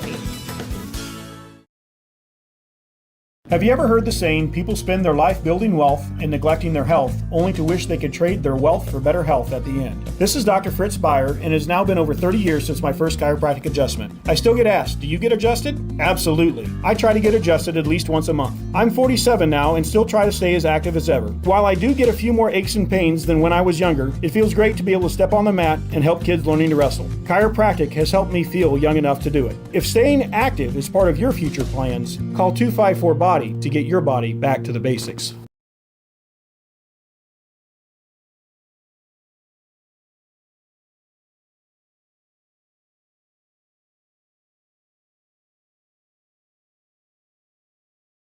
Discover yield plus experience by partnering with the undisputed leader in Enlist E3 soybean genetics.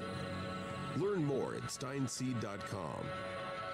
Stein has yield. Hey, welcome back to Trojan Baseball Field, as the Trojans find themselves in a little bit of a jam here. Bases loaded as they trail 4-2 in the top of the fourth inning. Glenwood has scored 2 runs if you're just joining us up to this point. A couple of leadoff walks followed by a strikeout and a drop, third strikeout. So a couple little confusion as Ben Carlo moved to third, Aaron Anderson to second, and then a pass ball and a base hit scored both of them anyway. So 4-2 is how we're here. Keston Schmidt on the mound now for the Trojans. Has the only win for the Trojans so far this year. And that one, a fastball right by Caden Anderson. A good pitch, and 1-1 goes the count. With Keston Schmidt now throwing Muller, the pitcher goes to first. Schmidt is pitching Calvin Hayes, and now at third base for Atlantic. Keston Schmidt 1-4 on the year, 22 innings pitched, 23 strikeouts, so he will try to get that strikeout as the corners are in for the Trojans.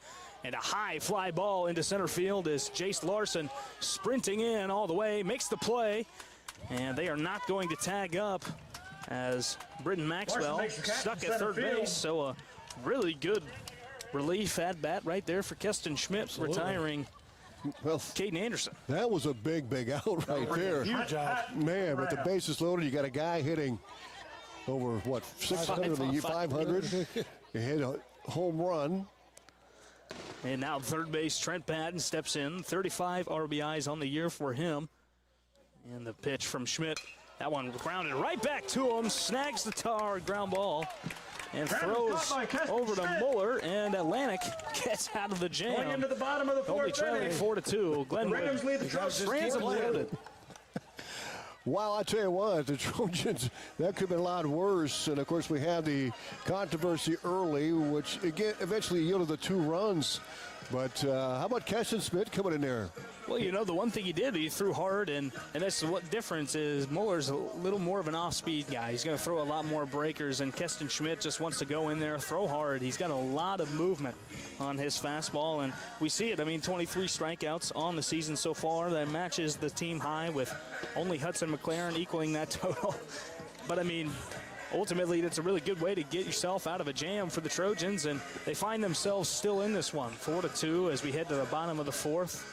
Only 3 hits for Glenwood, and 4 hits for the Trojans. So they're playing good baseball right now, and we got a pretty good game. No doubt about it. You know, it's a team that is about third in the Hawkeye 10 Conference. They beat Atlantic 60-0 at their place earlier in the season, and I thought Muller pitched well. He had a few struggles with control, walked, and that's what got him in trouble a little bit. But Atlantic, I think the big thing, Tyler, is the Trojans have been able to get out of trouble. You know, they've been in some trouble here, and they had the bases loaded here and got out with just 2 runs scored. So they're hanging in here as we go to the bottom of the 4th inning. The defense is making plays, and that's one thing we haven't seen from them so much this season, and they're making timely plays as well. So, but we are just about underway here at the bottom of the 4th inning. As Nolan Ullman still on the mound. He is undefeated for Glenwood so far on the year. Only allowed 8 earned runs and has given up 2 here tonight.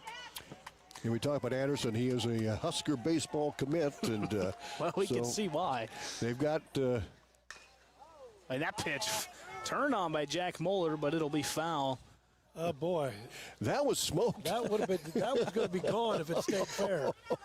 But, I mean, just a long strike, and now Nolan just Ullman a long strike. Finds himself up at the count, 0-1. Jack Muller 0 for 1 today so far, grounded out to the first baseman, and that one catches a piece at the outside for strike. 0-2 to Jack Muller, the 8-batter. Tristan Hayes on deck, and Jace Larson roll things over to the top of the order in the hole. The 0-2, that one misses outside for ball 1. 1-2 goes the count to Muller. As Nolan Ullman been solid on the mound this year. 23 strikeouts, 5-0 record, 1.9 ERA. Struggled in this one, but the payoff pitch misses away for ball 2. 2-2 goes the count to Muller. As Atlantic trying to find some runs as they gave up 2 in that 4th inning, and a solo shot to Caden Anderson in the top of the 3rd after leading 2-1 after the bottom of the 1st inning. And that one turned on by Muller, but just foul. 2-2 goes the count. Keep battling. That's all you got to keep doing. Muller, little slow chopper to the first baseman, Ben Carlo, in that bottom of the first inning. The last out as the Trojans stranded the bases loaded as he takes a tough low and away curveball. I don't know how he really held good up on that take for ball 3. And after being down 0-2, Muller finds himself in a full count.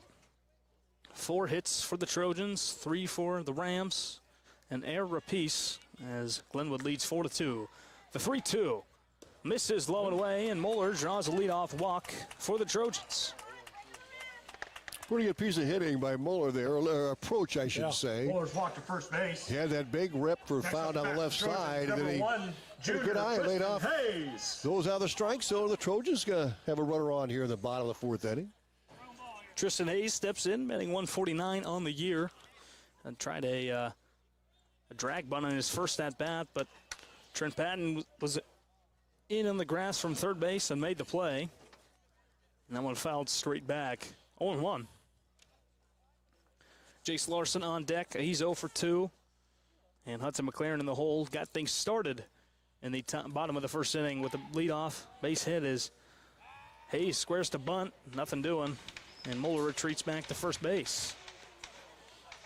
A little confusion on the how Glenwood was going to handle that with the first baseman coming in.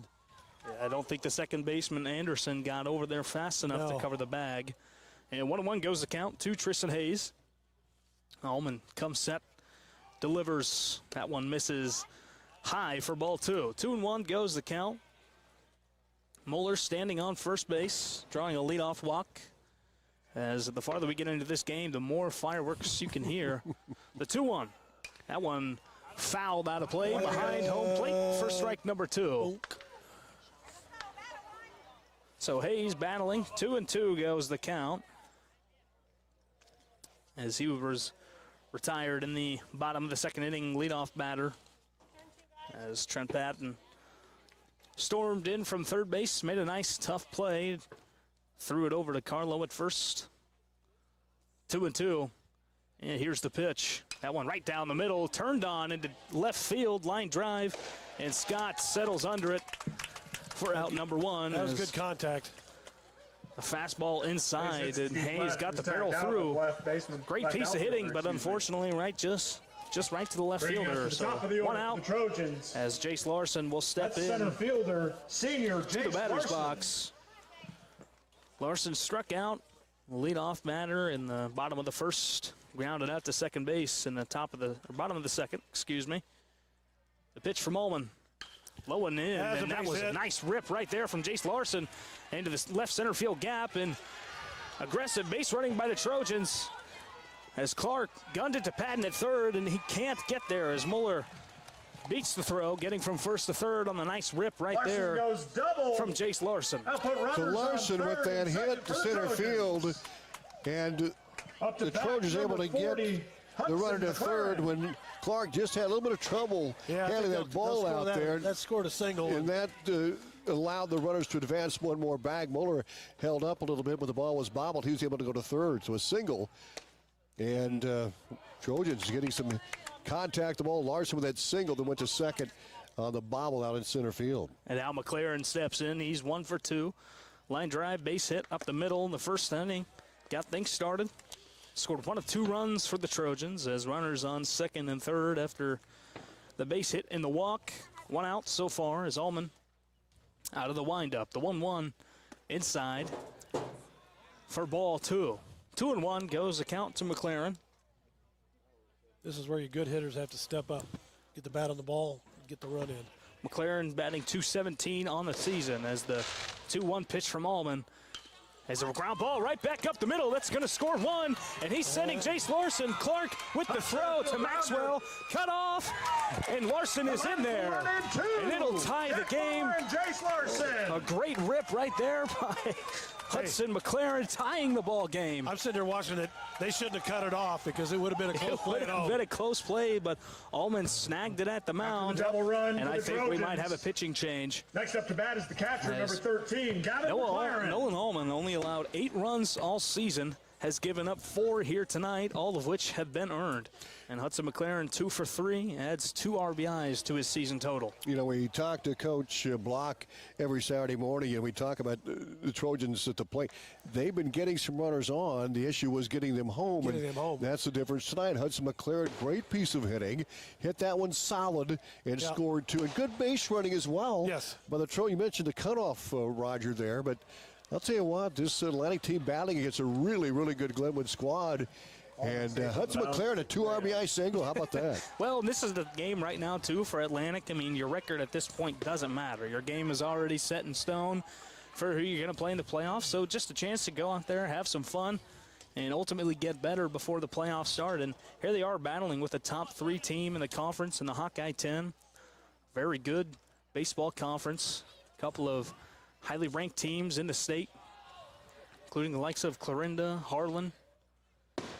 Glenwood having a very, very solid year as well. As the 1-0 pitch to Gavin McLaren misses high for ball 1.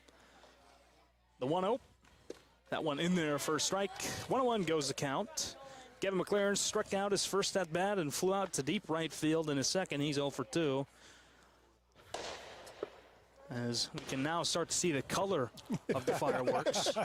They're getting closer, and a pickoff move by Allman. As McLaren back, no problem. 1-1 after the We're going to have the best of both worlds here. We're going to have a good baseball game, and we'll be able to be entertained with fireworks. And the weather's nice. And the weather's nice. That one high fly ball into first base. A little bit of miscommunication, but Carlos settles under it for out number 2. It is caught. As Gavin McLaren 0 for 3. Now Xavier Darrow steps up to the plate. He's got no listed at bat as he walked both times. Fourth inning, rather. Brings in designated Scored in the first inning. Xavier Darrow. After stealing a bag. He was batted in by Keston Schmidt.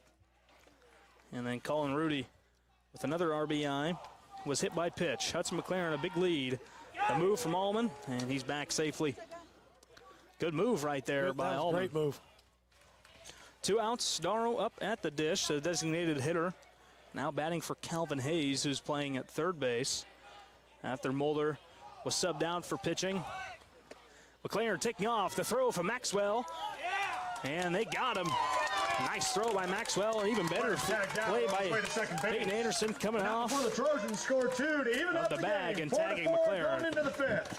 But top of 5 we go as we are tied 4-4. Trojans hosting Glenwood Rams as we've got a tight one here. We'll be right back after the break. Amy Jo. Gas prices got you down? Need a ride to work or the grocery store? There's public transportation for everyone in Southwest Iowa. SWITA offers taxi service in Atlantic, Glenwood, Harlan, Missouri Valley, Red Oak, and Shenandoah. $2.50 each way or $2 for seniors 60 years and older. Just call 1-800-842-8065 or visit swita.com to schedule your ride.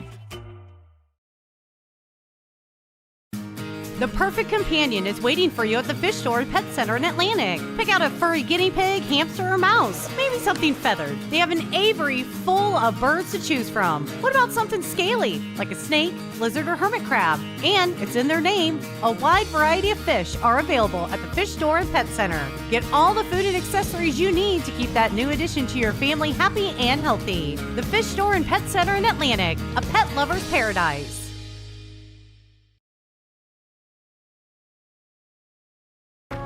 Cass Health in Atlantic, Iowa is a nationally recognized hospital, and we are proud of the awards and all of our recent accomplishments.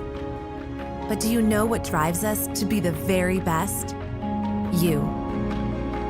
We're passionate about helping our patients heal and feel their very best at any age and any stage of life. Cass Health, neighbors caring for neighbors. The 5th inning as the Trojans and the Glenwood Rams are tied here at Trojan Baseball Field. They have a really good game going on so far. Both of these teams just been feeling each other out. And the Trojans, after losing 16-0 in the first meeting between these two teams, are tied with the top 3 team in the Hawkeye 10 as Keston Schmidt blows it by Brody Taylor for strike number 2. Taylor at the dish, Carlo on deck, and Brendan Anderson in the hole as the 0-2 pitch from Schmidt, a breaker. That one misses high for ball 1. 1-2 goes the count. Taylor reached on a walk his first at bat and struck out. In his second, he's 0 for 1 as the right fielder steps in. The 1-2, Schmidt delivers. That one misses away for ball 2. Taylor batting .273 on the season so far, .435 on base percentage. As Glenwood been held to 3 hits by the Trojan pitching staff here tonight. That one misses low. I think Taylor even thought it might have been a strike. It was close work. 3-2 goes the count. and Schmidt was watched the fireworks there between pitches. We saw him light it off from his yard on that one. The 3-2 pitch from Schmidt misses inside, ball 4. And Brody Taylor will trot down to first base with a leadoff walk. Which will bring in. That has been the one killer for the Trojans tonight. They've had leadoff walks in 3 straight innings. And in the previous 2, Glenwood scored 1 off of a solo shot from Caden Anderson. And then 2 more as Schmidt misses high and away for ball 1. Ben Carlos scored in the last inning, reached on a walk, was moved all the way around on a controversial call went from second to third base, tried to score, made it to home safely, and they sent him back to third on the drop third strike. And that one, the cut fouled right back behind home plate, and 1-1 goes the count. Freshman first baseman struck out his first at bat, walked in a second, as Brody Taylor drew a leadoff walk. 1 on, nobody out, 1-1 the count to Carlo. As Schmidt gets a sign, and Carlo wants a time. Schmidt just going to reset, but ultimately he's been pretty solid in this so far. He throws strikes. He has to throw a lot of heat, but he does throw strikes, hits the corners. Came in with the bases loaded, got the Trojans out of a jam of a high fly ball, and then fielding his position on a really tough ground ball hit right back to him, and that one fouled out of play. High fly ball. 1-2 goes the count as Carlo, the lefty. You're sitting out here, we got to pay attention to those guys. That's right. They're getting closer. We've got the big net in front of us, and then there's a gap. Yeah. we need our batting helmets here. Carlo only 21 at bats coming into this contest, 6 hits. All 6 of them have been singles. In the 5 spot for the Rams, Schmidt comes set. The payoff pitch. That one misses high. Ball 2. 2-2 goes the count. As Glenwood scored 2 in the top of the 4th. Carlo was one of them that scored on the base on balls before Atlantic answered with a 2 RBI single from Hudson McLaren to tie the ball game up again. Schmidt blows it right by Carlo for strike 3, and 1 out so far for the Trojans. Nice pitch by Caston Schmidt. Fastball right at the knees. Next up for the Rams, number 2, Brennan Anderson. And now Brennan Anderson. He has been walked twice tonight. Second baseman stepping into the plate, or into the batter's box, has walked both times, got caught stealing, picked off at first base. Found himself in the middle, and a nice play by Gavin McLaren to throw him out as he was retreating back to the bag. That one from Schmidt misses low and away for ball 1. Brody Taylor leading off at first base, reached on a walk as Nolan Allman, the pitcher, on deck, struck out in his last at bat. Schmidt comes set, takes a look over at Taylor at first base, sends him back to the bag. 1 out, 1 on for the Rams in the top of the 5th inning as we are tied 4-4. Schmidt taking a long look at Taylor, comes set, and asking for time in the box is Anderson, and the umpire didn't see it. I think he was waving his hand for. Yeah, well, I'd be yelling. I know now the umpires are asking the batters to say time instead of use their hand. And that was one thing they said when I was in high school. And the pitch by Schmidt. And a high fly ball into shallow center field. Larson storming in, and a nice play by Jace Larson. Larson had to come a long way to make that catch. Well, he got a great jump on it. He did. He timed it right. He read it right, I should say. And good speed. Larson's good speed. A lot of air, but I thought maybe Rudy might have had a closer shot at it, but Larson evidently communicated, called him off, and he came all the way from dead center field to a shallow right to make the play. Good play by Larson. I don't think Colin Rudy is going to tell the senior this one. Good point. That one in there for a strike from Keston Schmidt. That breaker catches a piece as Nolan Allman in the batter's box. Struck out in his last at bat, stranded at third in the top of the 2nd inning as Brody Taylor lead off first base. Schmidt, a high fly ball into the infield. It's Harris at second base, storming in on it. A little miscommunication, but Joe Mueller ends up making ends up making the play for out number 3. For the Rams as we go into the bottom of the 5th inning. Hold the Rams 4-4 as the Rams strand 1. We'll be right back after this quick break. It's fall when you put your mower away. I gotta bounce. Seriously, we just opened. No, I mean I gotta bounce in my Tahoe. You need new shocks or struts? Wait, give me a minute while I absorb all this shocking news. Atlantic and Audubon Ag and Auto, your only locally owned CarQuest Auto Parts store, stocks the popular shocks and struts for most vehicles. So just shut your stuff into Atlantic and Audubon Ag and Auto. Can I go home now?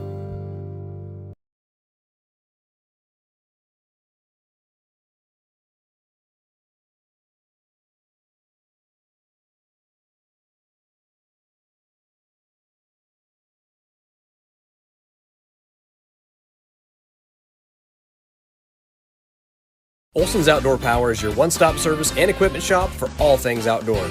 We sell the best power sports products in the business from Polaris, Can-Am, Sea-Doo, and Ski-Doo, trailers to tackle any job from H&H, Triton, and Wilson, and we continue to lead the way in lawn and garden equipment with great products from Exmark, Dixie Chopper, Husqvarna, Cub Cadet, Steel, and Echo. Add factory-trained technicians in 2 locations, and it's easy to see why Olson's Outdoor Power is the leader in all things outdoor. Olson's Outdoor Power, your one-stop service and equipment shop with locations in Atlantic and Carroll.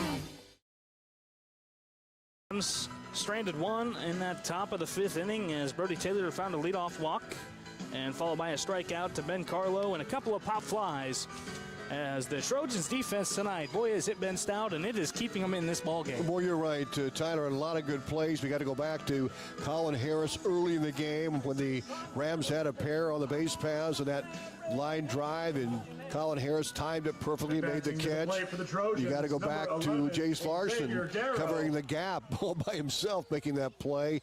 And really a lot of pop-ups by Muller, forced by Muller and by Schmidt here so far in the ball game. Not a lot of ground balls, a lot of fly balls. And Olin Allman still on the mound for the Rams, and that one in there for a strike as Xavier Darrow steps into the batter's box again here in the bottom of the 5th inning. Trojans 6 hits compared to Glenwood's 3. The pitch by Allman, that one misses high for ball 1. 1-1 goes the count as the Trojan softball game comes to an end, I believe. Or maybe they're in the top of the 7th inning. 2-1. 2-1. It's Trojans over. lead. It is over. It's over. Yep. And a foul ball turned on by Darrow, hit hard down the third base line. So 1-2 goes the count to the designated hitter. He has yet to record an official at-bat in this one. Walked both times. I think softball team with 2 left. That's Red Oak on Monday, and then they get set for Red Oak again in the postseason right back here on July 11th. And a breaking pitch right there by Allman. Thought it got a piece of the plate, but the umpire thought differently, and Darrow stays alive. 2-2 goes the count. And the pitch, a breaker misses high, ball 3-2. Oh, those are close plays, and that was a nice breaking ball. Just a little bit above the letters, but they're getting there. They're getting there. Full count to Darrow. Here's the pitch. Foul ball right behind the press box. Out of play. 3-2 stays the count. As Xavier Darrow batting .192 on the year so far, leads the team in RBIs with 7. 10 base hits, 1 of 5 for the Trojans in double figures. The 3-2 and swung on and missed as Allman blew it by him in the upper struck out on a high fastball. So Darrow is retired to lead off the inning with a strikeout. Keston Schmidt has come in on the mound for the Trojans and has been nothing but solid for them so far. Came in with the bases loaded, got out of the inning with no damage done. And that pitch in there for a strike. Schmidt didn't like it. Schmidt is 2 for 2, a couple of singles for him, both to the left field side. The 0-1. Catches a piece, 0-2 to Schmidt. Yeah, Schmidt started at third base. Came into relief in the top of the 4th inning, got out of the jam. That one, umpire, he did a little halvesies right there. His arm went up and he brought it back down. 1-2 goes the count. 1 out so far. We're tied at 4 here in the bottom of the 5th inning. Schmidt on the mound for the Trojans. Fouls one off in the batter's box. 1-2 as Schmidt stays alive. On deck, Colin Harris, second baseman. He's got an RBI single on this one. And a couple of nice plays out there defensively as well. And I'm not sure if that went off the catcher's face mask. Oh. Yep. Foul ball. All righty. So the umpire giving this catcher a quick breather. Let his brain get, the rattles get out of his head. Now he might be able to see the ball again. 1-2 the count to Schmidt. 1 out so far. Darrow struck out. And that one misses low and away. Short hops the catcher Maxwell behind the dish. 2-2 to Schmidt. You catch? I know Roger caught. No, I did not catch. He never caught. I did not catch. I pitched and I You played pitched, third base. Yeah. I had a younger brother named Trey that caught everything for me. That's right. Yep. 2-2. The pitch in there for a strike, but fouled off by Schmidt, and he stays alive. Nice at bat right here by Keston Schmidt as a sophomore. Only batting around 147 on the year so far, but having himself a nice at bat so far. We're going to talk to Atlantic head softball coach Terry Hinsman between innings. As we mentioned earlier, 2-1 Atlantic softball team with a win over Glenwood. Their 4 conference losses, they've avenged every one of them here this season, Tyler. The pitch from Ullman. That one, I lost it. High fly to center. And Clark is there to make the catch. Sorry about that. Well, I think I distracted for a moment there, but yeah, that was just a floater out to Clark in center. Didn't have to go far, angled to his right. He made the catch, 2 up and 2 down for Atlantic. Colin Harris stepping into the batter's box. A single in that first inning, scored 1, and then grounded out to Carlo over at first base, who flipped it to Allman, who went over to first base. That one misses low for a ball. 1-0 goes the count to Harris, as the young second baseman made a couple of plays for the Trojans. Big time ones as well, and that one misses away. 2-0 goes the count. 2 outs. As the Trojans could be retired in order, as Allman has pitched all 4 innings so far. 5-0 on the season, giving up 8 earned runs on the year coming into this. And he's given up 4 today and swung on and missed a big cut from Colin Harris. Just laid on it. 2-1 to the second baseman. Ground ball base hit in between first and second in his first at-bat in the 2-1 pitch. In there for a strike, swung on and missed, 2-2. As Colin Harris on the verge of 3 up and 3 down for the Trojans. And Ullman, the delivery. That one misses inside for a ball, 3-2. 2 outs. Nobody on for the Trojans. And the count is full. Boy, those fireworks just keep getting louder, don't they? They do. I just don't want to fill my britches when one of them goes off. The 3-2. And misses low and away for ball 4. And Harris will head to first base. Well, pretty good batting by Harris. Yeah, he whiffed it a couple, and they had a good eye there, and it keeps hitting alive for the Trojans. We're going to have a runner for Colin at first base, I believe. We're going to see Brock Goodrich. Yeah, Tyson O'Brien, the pinch hitter. He will bat Tyson, there you go. Colin Rudy in right field. So Colin did what he needed to do. He got on base. Tyson O'Brien. And Goodrich with good speed will be running for him. Atlantic and the Rams tied at 4-4 here in the bottom of the 5th inning, and still have a chance to get a run across. 1 on, 2 outs for the Trojans, as Tyson O'Brien appeared in 16 games, 7 at-bats this year, batting .286 so far. 2 strikeouts for him. The pitch from Ullman, and that catches a piece of O'Brien, and he will head to first base. So now runners on first and second base, as Basin, Jack Mueller, will head to the batter's box. And that'll bring up first base. Well, I tell you, that's how things can change. Is Alma just grinded right along here, 2 up and 2 down for Atlantic, and then all of a sudden Colin Harris draws the walk, and then Colin Rudy hit by a pitch, and I believe we're going to have a pitching change, and as we do, we're going to go to Atlantic head softball coach Terry Hinsman, and Roger, if you'll hold that for me for Coach Hinsman there. And hey, Coach, I tell you, quite a game, a 2-1 win. Tell us how it all played out tonight.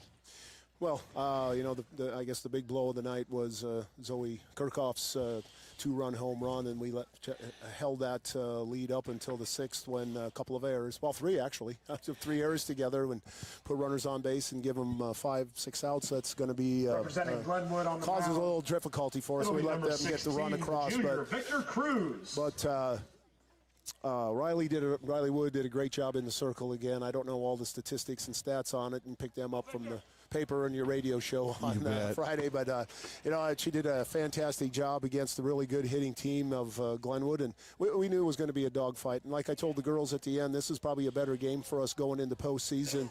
A 2-1 game where every pitch, every at-bat, every play is going to be as magnified a little bit more than what it is when you win a 12-run, 4-inning game like we did the last time against St. Albert's. You mentioned Riley Wood. She's been consistent all year long.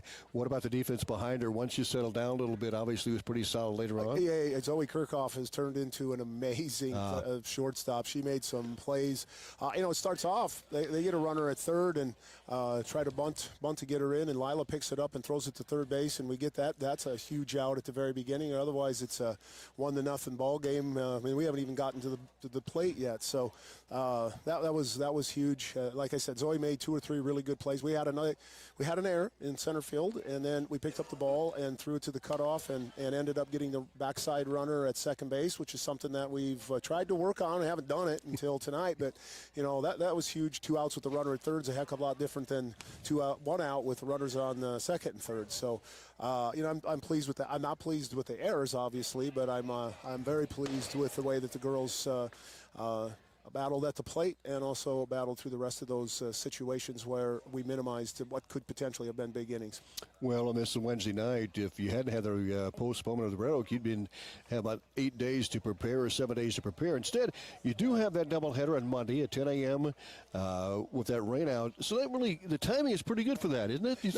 Honestly, not that bad. Right. The calendar turned over, changed some things around, and it hopefully will work out just fine for us. Then turn right around and play Red Oak right away again, so we'll have a chance to see their pitcher twice. And you got Jack here in the batter's box and a heck of a game going on here. I'll let you go. Coach, great to have you here. Thank you very much, and we'll get back to baseball. Atlantic Trojan softball team rolls on with that 2-1 win over Glenwood here tonight. Big thanks to Coach Terry Hinsman here joining us. Well, we get back to baseball, and Tyler, take it away. Yeah, Victor Cruz at the mound right now, not the ex-wide receiver for the New York Giants. Oh, yeah. But a sophomore lefty for Glenwood, and that pitch misses inside. 2-0 the count to Jack Muller, who started the game on the mound for the Trojans. Had a pretty solid outing, only giving up 4 earned runs. And the 2-0 pitch from Cruz misses low. Runners on first and second base so far. Colin Harris drew a walk, and Tyson O'Brien, the pinch hitter, got hit by a pitch. So all this damage done with 2 outs as the count moves to 3-0 against Muller. The pitch in there for a strike. Victor Cruz has appeared in 5 games so far for the Rams. 6 innings pitched, 3.3 ERA in his small sample size as the 3-1 pitch to Muller. That one in there, catches a piece, and 3-2. Runners on first and second, 2 outs. Runners will be moving on the pitch. Victor Cruz, a lefty on the mound, has a high delivery. The 3-2 pitch to Muller. Ryan right back to Cruz up the middle, but he got a glove on it. And Anderson at second base fields it and flips it over to Patton at first base. So the Rams get out of the jam after Cruz. If he didn't get a hand on that one, might have been a run scored for the Trojans. But 4-4 as we will head to the top of the 6th inning. We'll be right back after this. Cass Health in Atlantic, Iowa is a nationally recognized hospital, and we are proud of the awards and all of our recent accomplishments. But do you know what drives us to be the very best? You. We're passionate about helping our patients heal and feel their very best at any age and any stage of life. Cass Health, neighbors caring for neighbors.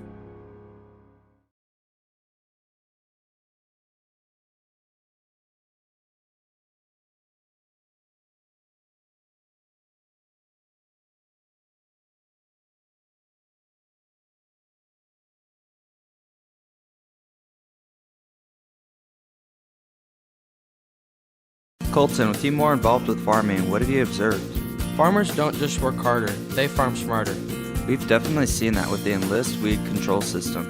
Oh yeah, application is dictated by the grow stage, not a set date on the calendar, and you can take mix with liberty. Plus you have a post program that you don't have to worry about drifting into neighboring fields. Nailed it. To learn more, contact the Seed Pros. The Seed Pros, with you from the word go. The Seed Pros, Mark Bantacker, Gary Dinklett, Nick Knudsen, and John Becker. And he walked his first time and drove in a run with a single back in the fourth inning. Schmidt on the hill for Atlantic. The righty brings the pitch. That's a strike on the inside edge, and the count 0-1 to Maxwell, the right-handed batter for the Glenwood Rams. In a good ball game, pitching defensively, solid hitting. Trojans with 6 hits in the game. Glenwood with 3.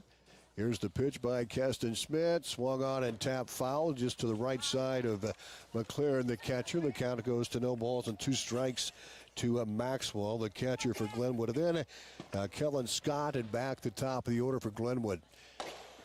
Rams scored a run in the first. Atlantic responded with 2 in the bottom of the frame. Glenwood came back with a run in the third inning to take to tie the game at 2-2.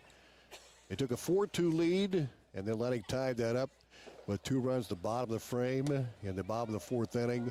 And we're tied at 4-4 as that pitch is outside for a ball. 1 ball and 2 strikes. Atlantic 4 runs on 6 hits, 1 error. Rams 4 runs on 3 hits, 1 error. Schmidt, the right-hander, gets the sign. Here's the 1-2 pitch on the way. Inside, it might have hit him. Guess not. Looked like it was close. I think it just missed him. I think he had a little elbow guard. I wore one of those, took one off the elbow, couldn't squeeze my glove after that. Oh. My dad said I was just being a wimp, but that hurts. 2-2 the count to Maxwell, leading off the 5th inning. Your 6th inning, rather. He taps one right back where it came from to Schmidt. Lobs to first. A low throw scooped out by Muller. And there's 1 down for the Rams, the top of the 6th inning. That's where you're supposed to run right at him. Up to bat next. You're supposed to run right at him and underhand it. Well, a lot of the times now you'll see, I don't know, when I played pitcher, I always preferred the overhand toss because the underhand I tend to leave just a little bit short. Well, I can understand that. But that's one, I mean, Schmidt, it's really easy for pitchers that when they get that ground ball right back to them, when that shoulder leads high, usually they tend to sail the first baseman. I've seen it many times before. But ultimately, Schmidt made a nice play, fielding his position, and 1 out. Kellen Scott, the batter, lined out to Colin Harris his first time up. I mean, he got all of that. That sinker is low for a ball. And then he was reached first because he was interfered by the catcher his second time up. 1-0 the count. Schmidt facing Scott for the first time. Is Schmidt throwing in relief. Here's the pitch coming. Swung on it, missed. And it happened again. It happened again. Catcher interference again. By the pitch. Same player. Same player, same spot. So Scott, catcher interference will arrive at first base with a free bag. And now the Rams have 1 on and 1 out at the top of the 6th inning. We're tied at 4-4. And the batter is Nolan Clark, the leadoff hitter. Caught looking in the first and flew out to right in the 3rd inning. Kellen Scott leads at first. Here's the pitch. There goes Scott. Nice bunt. Charging Schmidt. He's going to throw to first, and it is not in time. And the Rams have runners at first and second. And a bang-bang play at first. Trojans did everything right, but Clark with great speed down the line. And now the Rams have runners at first and second with 1 out here in the top of the 6th inning. We're tied at 4-4. Well, I thought he got him, but the umpire thought differently. It was a really nice play, really great bunt right there by Nolan Clark. Just dropped it down, and kind of a tweener. That's one of those where you don't really know for certain whose ball it is, but ultimately Keston Schmidt had to come off the mound, out of his position, field it, and it was a tough play to make, and he made a really great throw, but ultimately Clark beat it out, and now runners on first and second. Yeah, and here's Cade Anderson to play with 2 on. Here's the pitch. Anderson slices one foul right side. Cade Anderson walked and scored in the first inning and hit that home run, a deep home run. I think it might have hit Walnut. It might. It may still be going. It might be in orbit. We don't really know. That's right. I mean, he hammered that one, and that was his 10th home run of the year. For Anderson. 4-4 game. Here's the pitch. Swung on. Hit the deep center field. Anderson Larson going back, and it is against the wall. That'll score 1 for sure, maybe 2. Rounding third base and heading for home. And the Rams take the lead. The ball gets away from McLaren at home on the throw. The Rams score another run, and now it's a 6-4 game on Anderson's double. It advances to third of the throw. To third base, and that'll bring in I mean, two that was a Rams great for the piece of score. hitting right there by Caden Anderson. I mean, the Nebraska commit just took an outside fastball and just drove it to the back of the fence. And Larson kind of, I think, lost where he was at just a little bit. I think he might have been able to bring that ball in, but ultimately I let it go off the wall. But 2 runs came in to score there, and that could have been prevented. I mean, Keston Schmidt had a really bad case of just throwing that pitch and then watching the play go on. As soon as you see that ball go into the outfield, you've either got to be backing up to home plate or third base. And ultimately, it cost him a run. 44 RBI now for Anderson on the season. He was hitting .528 coming in. Here's Trent Patton. He lines one up the middle, base hit. That'll drive in another run, and the Rams now take a 7-4 lead. And Patton 2 for 4 with 2 RBI. The first, and that'll bring in And Caden Glenwood Anderson takes for a the run. 7-4 lead here in the top of the 6th inning. And Brody Taylor will step in. So Kate Anderson scores from third. Anderson, Clark, and Scott all scoring for the Rams here in the top of the 6th. 7-4, Glenwood. Brody Taylor stands in. Here's the pitch, low for a ball. Taylor walked his first time up, was stranded at second base, caught looking in the third, and walked in the 5th inning. 1 on, 1 out, 3 in for Glenwood here in the 6th inning. Schmidt the stretch.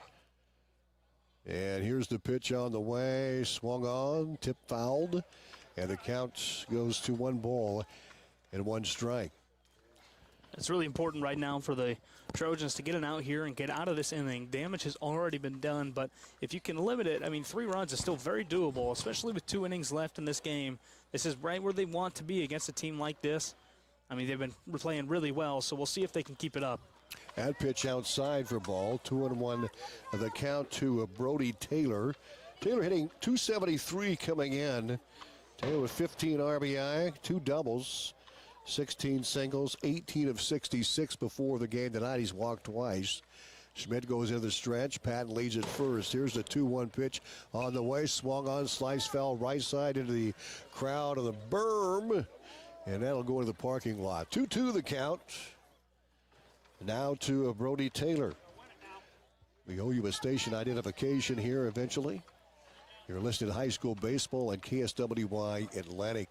Also live video stream on WesternIowaToday.com. Here's the 2-2 pitch on the way. Strike 3, call a beauty. Yep. That was a great pitch right there. He fooled Brody Taylor. As soon as he released that, Taylor thought it was a fastball. Took a look over to his coach at third base, and before he knew it, he was walking back to the dugout. Great breaker right there by Keston Schmidt. Victor Cruz. So Victor Cruz will step in now pitching for the Rams. Patton at first, 2 down, 7-4 Glenwood. That fastball missed inside for a ball, and the count is 1-0. So Victor Cruz hitting for Ben Carlo. Has yet to log an at-bat this season. Getting his chance tonight against Atlantic. Here's the 1-0 pitch. Curveball for a strike. A nice pitch by Schmidt. Just hit the outside edge of the plate. Cruz, a left-handed batter against the right-handed throwing Keston Schmidt. Pat at first base. Rams up 7-4. We're the top of the 6th. Glenwood scoring 3 runs to break the tie here in this side of the 6th inning. And the pitch by Smith is on the way, just missed away, and the count goes to 2-1 to Victor Cruz hitting for Ben Carlo. Yeah, really important at bat right here for Keston Schmidt. He's got to get out of this inning without allowing that runner on first base to get over to third base. And because when runners get over to third base, anything can happen over there. That pitch low and in, 3-1 the count to Victor Cruz. On deck is Brendan Anderson for the Rams, and he is looks like he's going to bat. Patton the runner at first for the RBI single. Keston Schmidt goes into the stretch. Here's the 3-1 pitch on the way. Swing and a miss. The count goes full to 3-2. 2 down. A strikeout would be big here for Schmidt. He's been throwing well. He's been throwing well. I don't know who called that pitch right there, but they got to stick with it. Cruz wasn't close on that fastball, just blew it right by him. Patton leads it first, 1 on and 2 down, 3 in for Glenwood, the top of the 6th. Here's the pitch. There goes Patton, and the pitch is he called a strike out. And they gave it to him. Like this. Batter is called out. He's called out on strikes, and that'll be it for the Rams here in the top of the 6th inning. But they score 3 runs on 3 hits. Kate Anderson had a 2 RBI double, and Trent Patton had an RBI single for Glenwood. We go to the bottom of the frame. We've got Glenwood with a 3-run lead, 7-4. We'll be back right after these on 95.7 FM and live video stream on westerniowatoday.com. The Cass Health Pharmacy is now open. The perfect companion is waiting for you at the Fish Store and Pet Center in Atlantic. Pick out a furry guinea pig, hamster, or mouse. Maybe something feathered. They have an aviary full of birds to choose from. What about something scaly, like a snake, lizard, or hermit crab? And it's in their name. A wide variety of fish are available at the Fish Store and Pet Center. Get all the food and accessories you need to keep that new addition to your family happy and healthy. The Fish Store and Pet Center in Atlantic, a pet lover's paradise.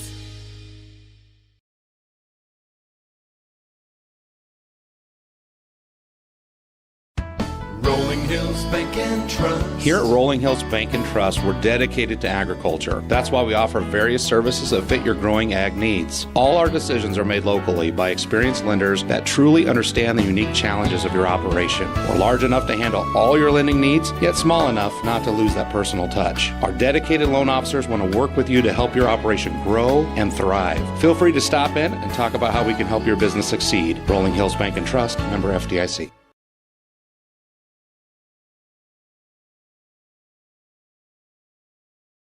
Rams with 3 runs to the top of this frame, leads 7-4. Good baseball game, Tyler. That's kind of an understatement. We've had a great baseball game here in Atlantic tonight. I mean, both teams have been hitting the ball well. I mean, it's just been a fun game to watch. Defensive plays being made. The pitchers are throwing strikes. There's not a lot of walks. I mean, ultimately, we've seen every aspect of this game. We saw a huge home run by Anderson over the left field fence. And we've seen some small ball action as well. A couple of bunts. It's just been a really great baseball game to watch. So here we go as Hayes leads off for Atlantic here in the bottom half of the 6th. There's a strike called the outside edge, and the count is 0-1. Hayes ground out and flew out to left and ground out to third. Cruz brings the pitch in the dirt. The count is 1-1. Yeah, and that ball he flew out to left field. That was a rope hit to the left fielder. Just caught a little bit too much of it and ultimately pulled it over to Scott and left. Swing and a miss with a fastball by Cruz. Count goes to 1 ball and 2 strike, or 1 ball and 2 balls and 1 strike. And the pitch on the way by Cruz, swung on, tap, foul. 2-2 the count. The only thing I can say is our umpire here, when he's going to punch somebody out, make it believable. There goes look at that. Well, does that get any better? Yeah, no. America. There's a ground ball back to Cruz. He makes a nice snag, lobs the first for the out. Cruz had to come off the hill. And he's a lefty, so he had that glove on the right side. He's able to snag it and pivot and throw it out. Good play. Yeah, you know, that's a really tough play by Cruz right there. And a lot of times when that left-handed pitcher is moving to the right, you'll see them turn, plant their foot into the ground and fire. And a lot of times that leads to an overthrow because your weight is going away from first base. Cruz did a very nice job of taking a couple steps, getting his feet underneath him, and making a nice throw to first base. So the Atlantic Trojans down 7-4. Jace Larson will step in. He singled his last time up and scored on Hudson McLaren's a 2 RBI single. Here's the pitch, swung on, popped up, playable. First baseman over there to make the catch has been Carlo.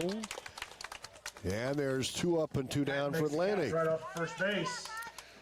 So the batter for the Trojans, Hudson McLaren, he's had a good night. Larson's back in single the first inning and scored. Had the 2 RBI single the 4th and flew out. Number 40. Sandwiched in between McLaren, a sophomore, facing Victor Cruz for the first time. The pitch coming low, and the count is 1-0. So Larson pops up. First baseman Carlo for the out. 2-3-4 coming up for the Trojans. If they could get one here, it would be helping them out tremendously going to the 7th. Fastball misses inside. The count goes to 2-0. Victor Cruz pitching in relief of Allman. Here's the pitch to McLaren. The 2-0 coming in. Swung on, ripped to left. That's going to drop in for a base hit and gets by Scott. Hudson McLaren will hold up at first. Scott coming in a very tough play. That ball was line, but a short hop right in front of him and got under his glove. And Atlantic keeps the inning alive. Hudson McLaren hitting well tonight. His third hit of the night. He has 3 hits and 2 RBI. 7-4 Glenwood. Atlantic has 1 on and 2 down here in the bottom half of the 6th inning. Well, you know, and that was one of those two where I thought Scott maybe could have laid out for it and got it, but he ultimately found himself in kind of an in-between hop right there and tried to just snag it on the short hop, but didn't break down. And I thought McLaren, aggressive base running, could have seen him get to second base, but it was a nice backup by Clark out in center field to get there and hold him at first. That pitch to McLaren is a strike on the outside corner. 1 on, that's Hudson McLaren at first base. 7-4 Glenwood. We're in the bottom half of the 6th. Atlantic at the plate. Here's the pitch to Gavin McLaren. Inside, there goes Hudson. Throw to second. They got him. And that's going to be it. Good job by Maxwell. That ball dropped. Hudson maybe hesitated between first and second. And then he figured out he just had to go. Maxwell threw a strike to second base, and that was it. Yeah, he was just right in between first and second base, literally right in between. I thought he might have slipped and fell. I couldn't really tell what happened, if he lost his footing, but I think Hudson McLaren is a little faster than what he just showed on the base path right there. But a really nice block by Maxwell and a really good play by Anderson coming off of the bag and making the tag as well. 7-4 Rams with the lead. We go to the top of the 7th back after these. Have you ever heard the saying, people spend their life building wealth and neglecting their health, only to wish they could trade their wealth for better health at the end? This is Dr. Fritz Beyer, and it has now been over 30 years since my first chiropractic adjustment. I still get asked, do you get adjusted? Absolutely. I try to get adjusted at least once a month. I'm 47 now and still try to stay as active as ever. While I do get a few more aches and pains than when I was younger, it feels great to be able to step on the mat and help kids learning to wrestle. Chiropractic has helped me feel young enough to do it. If staying active is part of your future plans, call 254-BODY to get your body back to the basics. Olson's Outdoor Power is your one-stop service and equipment shop for all things outdoor. We sell the best power sports products in the business from Polaris, Can-Am, Sea-Doo, and Ski-Doo, trailers to tackle any job from H&H, Triton, and Wilson, and we continue to lead the way in lawn and garden equipment with great products from Exmark, Dixie Chopper, Husqvarna, Cub Cadet, Steel, and Echo. Add factory-trained technicians in 2 locations, and it's easy to see why Olson's Outdoor Power is the leader in all things outdoor. Olson's Outdoor Power, your one-stop service and equipment shop with locations in Atlantic and Carroll. And WesternIowaToday.com. The sun has the second baseman for the Rams is up to gone to bed for the night, and beautiful night for baseball. No wind right now, and Rams leading the Trojans 7-4. We go to the top of the 7th. Casted spin up the hill, and Brennan Anderson, the batter, to lead off the frame for Glenwood. Here's the pitch on the way, swung on and fouled back. Helmet check. Anderson with his 4th plate appearance. He walked in the 2nd inning, was left, walked in the 4th and scored, and flew out to center in the 5th inning. 0-1 the count of the foul ball by Anderson. Smith goes back to work. Here's the pitch coming, swung on, hot shot to third, knocked down at third base. It's going to be an infield single. Calvin Hayes, the freshman at third, did a good job. Did a nice job. Yeah, I mean, it was just a great play. I mean, that's a really hard play to make. I mean, diving to your left, that wasn't a very hard hit ball either. So it was going to take a heck of an effort by the freshman Hayes, but he did a great job of knocking that ball down. That could have very easily been a single or a double for Anderson, as he was quick out of the box with that one. But it was a nice play to knock it down for Hayes. 8th hit for the Rams here in the ball game. Anderson with the infield single. The batter, I believe, is Ullman for Glenwood. 1 on and nobody down. Top of the 7th, 7-4 Rams on top. And Ullman at the plate for Glenwood, and now Schmidt steps off. Yeah, it's going to be very important, though, for the Trojans to get out of this inning without giving up a run. 3 runs is manageable. 4 runs, that's pushing it just a little bit. Here's the pitch on the way, swung on a chopper to Hayes. Knocks it down, he's got to hurry. Here's the throw, he got him. Boy, what a poise by Hayes at third. He bobbled it, but he had enough wherewithal to be able to pick it up and throw a strike. Take a breath and fire it. Yeah, that's one of those things, though. As a freshman, you're kind of put in that situation, and you're kind of thinking a little bit too much. That was an in-between hop. As soon as he sees that big hop right off of the bat, you got to charge that, or you got to give yourself a little bit of room to make a clean hop, but ultimately stuck with it and was cool and collective enough to make the play at first base. Anderson goes on to second. The batter is Britt Maxwell. Looks at one high and away, and the count is 1-0 to Maxwell. His fourth plate appearance tonight. Walked, drove in a run with a single the fourth inning, and ground out of the sixth. 7-4 Glenwood, 1 on and 1 out. Top of the seventh inning. Here's Smith's throw in. Swung on and hit high to right. Colin Rudy is there. He's got a beat on it. Makes the catch. And he's going to hold the runner at second base. Anderson will stay. Rudy makes the and catch now right there's field. 2 down for the Rams. That'll be the first here at the top of the seventh. Out of the inning. Excuse me for the Rams. So the batter is Kellen Scott. The runner at second is Brennan Anderson. Top of the seventh inning. Scott will advance to home plate. Rams 7 runs on 8 hits. Atlantic 4 runs on 6 hits. Scott with his fourth plate appearance. He's been hit or had catcher interference twice and scored once. Here's the pitch. Curveball is a strike. Count is 0-1. One thing I am looking at, I mean, it does look like his back foot could be a little bit, like barely just inside that batter's box. You can't really see that line anymore, but it'd be interesting to see where he's at in the box. I know McLaren was looking at Coach Block in that last time it happened and kind of complaining that it wasn't really his fault. 0-1's a curveball and a strike. 0-2 the count. Nice pitch by Caston Smith. 1 on and 2 down. 7-4 Rams from the top of the seventh inning. Brendan Anderson, who had that infield single at second base. Scott, the batter, the ninth hitter of the Ram lineup, as Smith goes into the stretch. Looks at second, kicks, fires. Here it is, swung on and fouled straight back. And again, batter's hit by pitch, advances to first. They say he's hit by a. That's the third time this evening he has been hit. Well, I believe it was catcher interference. Yeah, I don't believe it was hit. It was. So he's aboard. 2 on now and 1 out. So now we go to the top of the order, Nolan Clark. Time at the top of the order for Glenwood. Nolan Clark is up to bat. So really unusual. It's something probably need to take a look at. Well, and then there's, I mean, the other aspect of this is he purposely doing it? I mean, it is high school. I mean, you're not going to see a lot of that happen. But some people do swing very, like more of a sweeping swing instead of straight to the baseball, which is very possible. It could be happening. And at the same time, McLaren, I mean, you should be able to, I mean, 2 times happened already. You got to back up. I mean, you can't put yourself in the position, especially when you're ahead in the count 0-2 against the 9 batter, and now top of the order comes up. Nolan Clark 0-1 the count, swings and fouls one straight back. Smith works ahead, no balls and 2 strikes. Brennan Anderson at second base for Glenwood. Kellen Scott, the runner at first. Rams up 7-4 with 2 down here at the top of the seventh. Atlantic will get their shot here at home in the bottom half of the frame. Scott in the stretch. Brings the 0-2 pitch. Swung on and blooper to right field. Rudy coming in, makes the catch. And the Trojans able to get out of there. The Rams strand 2. The Atlantic comes to bat in the bottom half of the seventh inning, down 7-4. We'll see what they can do. We're back right after these. Free, feathered, or scaly pet in your home, the Fish Store and Pet Center has everything you need to keep your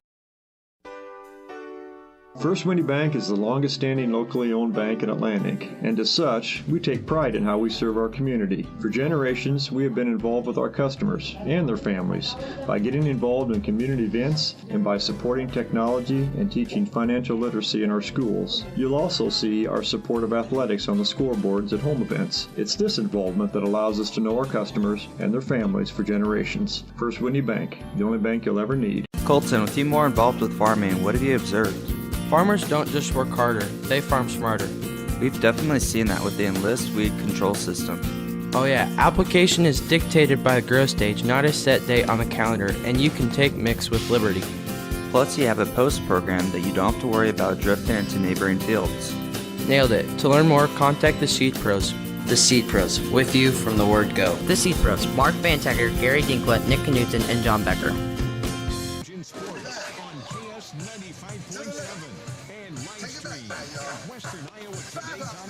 Welcome back to Atlantic as we do go to the bottom of the seventh inning, 7-4. Rams with the lead. They scored 3 runs in the top of the sixth to break the 4-4 tie. And the Trojans will bring to the plates Gavin McLaren, Xavier Darrow, and Keston Smith. They'll bat 3, 4, and 5 against Victor Cruz. And as you mentioned, Tyler, 3 runs is manageable here. Yeah, it all starts with this leadoff batter. Any way you can. I mean, right now, you're not going up there. Your approach as an on-deck batter has to change. You have to put this ball in play. Don't try to do too much. And I'm hoping that these 3, 4, 5 guys, they're in that spot where they might have a little bit more power. But one thing you got to really focus on, you got to try and hit line drives. Don't try to be the hero. Just pass the baton. McLaren struck out, flew out to right and ground out. Here's the pitch, swung on, missed. The count 1-1 now to Gavin McLaren. Then Xavier Darrow is up next. He's been on base twice tonight. A couple of walks. He scored once and struck out. Here's the 1-1 pitch to Gavin McLaren. That one, strike called inside edge. And the count goes to 1-2 to Gavin, the sophomore catcher for Atlantic. 7-4. Atlantic, 4 runs and 6 hits. Glenwood, 7 runs on 8 hits. Victor Cruz on the hill for the Rams. Here's the pitch coming in outside, 2-2 the count. And you just got to battle if you're McLaren. I mean, you got to widen it out, choke up, be short with the swing, expect anything from that pitcher. You just got to battle, and that's all you can do. He's crowding that plate pretty good. Swing and a miss for a strikeout for Victor Cruz. That one on the outside edge. And now there's one out. The junior designated hitter, number 11, Xavier Darrow. Xavier Darrow will stand in for the Trojans. Nobody on, 1 out. Here in the bottom half of the 7th. Glenwood up 7-4. Darrow, then Keston Smith to bat. Victor Cruz in relief. Here's the pitch on the way. High and away for a ball. The count is 1-0 to Darrow. Darrow walked and scored the first inning. Walked and was left at third in the third. Struck out of the 5th. 1-0 pitch to Darrow. Fastball, a strike. The count 1-1. Nice pitch on the outside edge. Yeah, now if you're Darrow, I mean, anything in there, anywhere, you just got to try and put the ball in play. Like I've been saying, don't do too much. I mean, looking at the averages, a lot of these guys aren't going to be hitting that ball over the fence. So the most you can do is just hit a line drive and just hope something good will happen. That pitch outside. 2 balls and a strike to Darrow. Junior, DH for Atlantic. Cruz goes to work. Here's the 2-1. Curveball misses. Oh, he called a strike. 2 balls and 2 strikes to Xavier Darrow with 1 out here in the bottom half of the 7th inning. Schmidt on deck. Victor Cruz assigned from Maxwell. Here's the pitch, swung on and popped up, playable. At first base is Carlo. He angles to his left, makes the play in foul territory. 2 up and 2 down for Atlantic here in the bottom of the 7th inning. So that's going to bring up Keston Smith. He'll try to keep the Trojans alive here.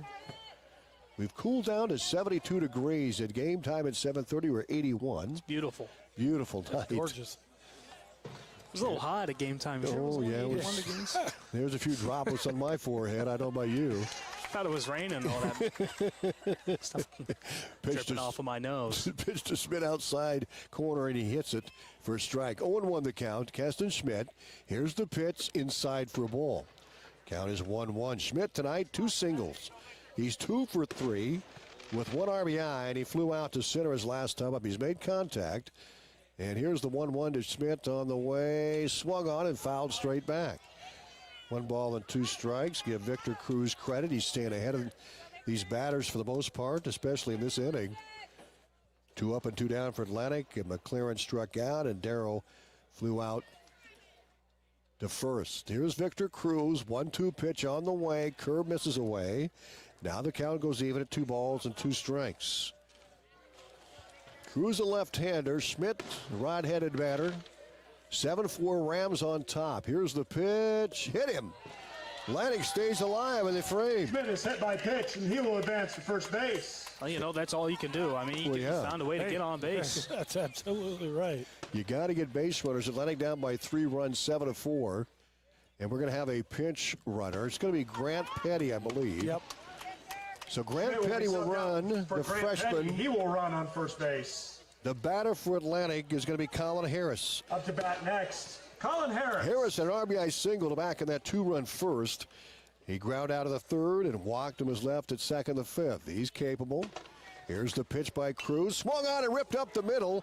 Coming in is Clark, and he made the catch. Unbelievable. Clark had to come in one of the toughest plays you can make as an outfielder, and that's diving forward.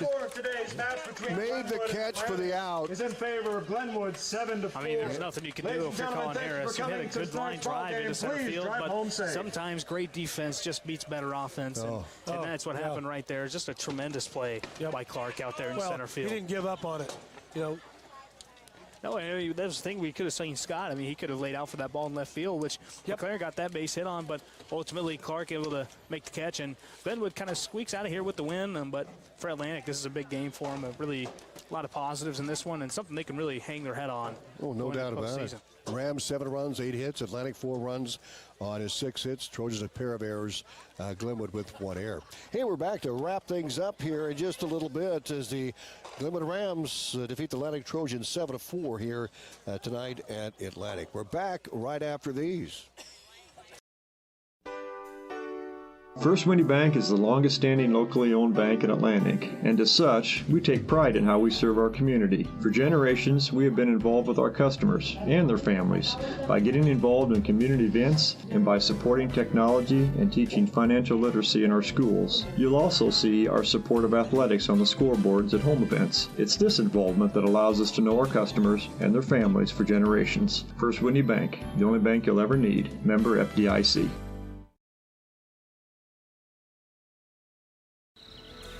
Nobody has delivered more high-yielding Enlist E3 soybean genetics to the marketplace than Stein. That means your local Stein representative can provide you with the product knowledge and seed genetics to help you maximize profits on every acre you plant. Discover yield plus experience by partnering with the undisputed leader in Enlist E3 soybean genetics. Learn more at steinseed.com. Stein has yield. The perfect companion is waiting for you at the Fish Store and Pet Center in Atlantic. Pick out a furry guinea pig, hamster, or mouse. Maybe something feathered. They have an aviary full of birds to choose from. What about something scaly, like a snake, lizard, or hermit crab? And it's in their name. A wide variety of fish are available at the Fish Store and Pet Center. Get all the food and accessories you need to keep that new addition to your family happy and healthy. The Fish Store and Pet Center in Atlantic, a pet lover's paradise.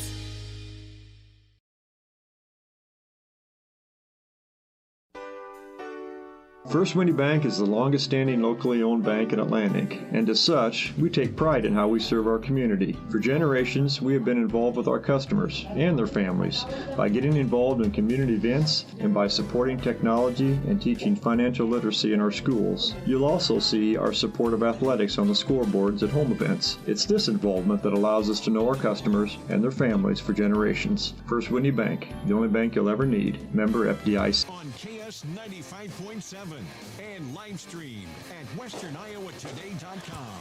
7-4, Glenwood defeats Atlantic in Hawkeye 10 Conference baseball action tonight. Good game here, both sides. Victor Cruz able to close it out and pick up the win, I believe, for Glenwood, Tyler Peterson.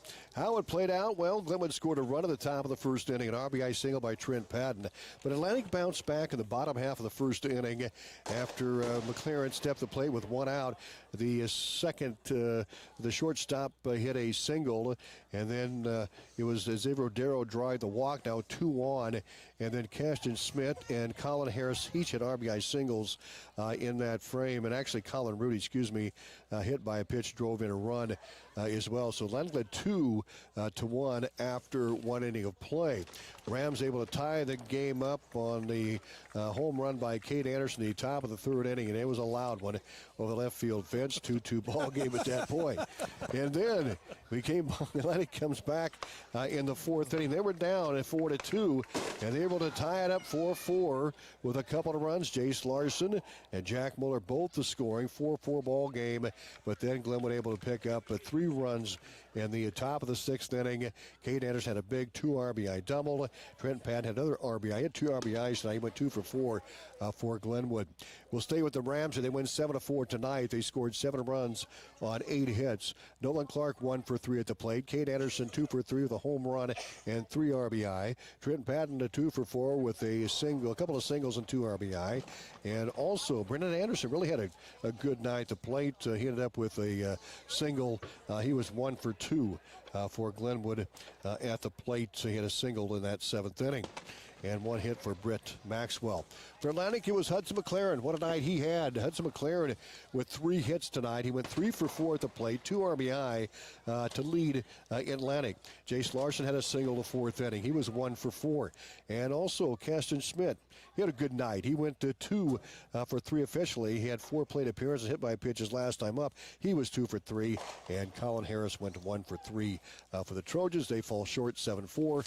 But put up a good battle against a top 3 Hawkeye 10 conference team. Well, yeah, and the story right now for Atlantic is this is one of those. This is a game you can build on. This is a game that the players will remember going into next season. I mean, you can flush out the record. I mean, everybody has bad years. I mean, it just happens. But this game is big for the players, especially for these young guys, knowing that they can come into every game and compete with the best teams in the conference. I mean, ultimately they fell short tonight, 7-4, but they played great defense. And they played great. They had great pitching, and they didn't leave anything over the heart of the plate. Just a couple of great at bats right there from Caden Anderson, almost sealed the game completely for Glenwood. But at the same time, I mean, one thing that my head coach told me in high school was just that you don't have to be the better team. You just have to be better for 7 innings. Good point. When you look at Atlantic's lineup, just 1 senior. They've got a bunch of sophomores for the Trojans. Well, Roger, anything else to add before we sign off? No, like you said, it was a good ball game. You know, going down there and getting handed it to him pretty well, 16-0. Then come back up here, right in it to the end. Just a couple of breaks here or there. Should have been there. Well, that'll do it for the broadcast here tonight. Once again, Glenwood defeats Atlantic by the score of 7-4 in a really good game here on this 4th of July Eve. And we wish you all a safe and happy 4th of July here, and we'll be right back at it.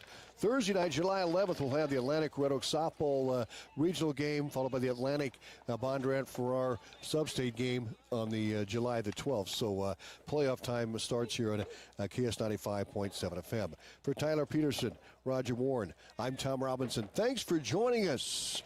Have a great rest of the evening. Rock and talk you crave on Alice's Attic with Alice Cooper.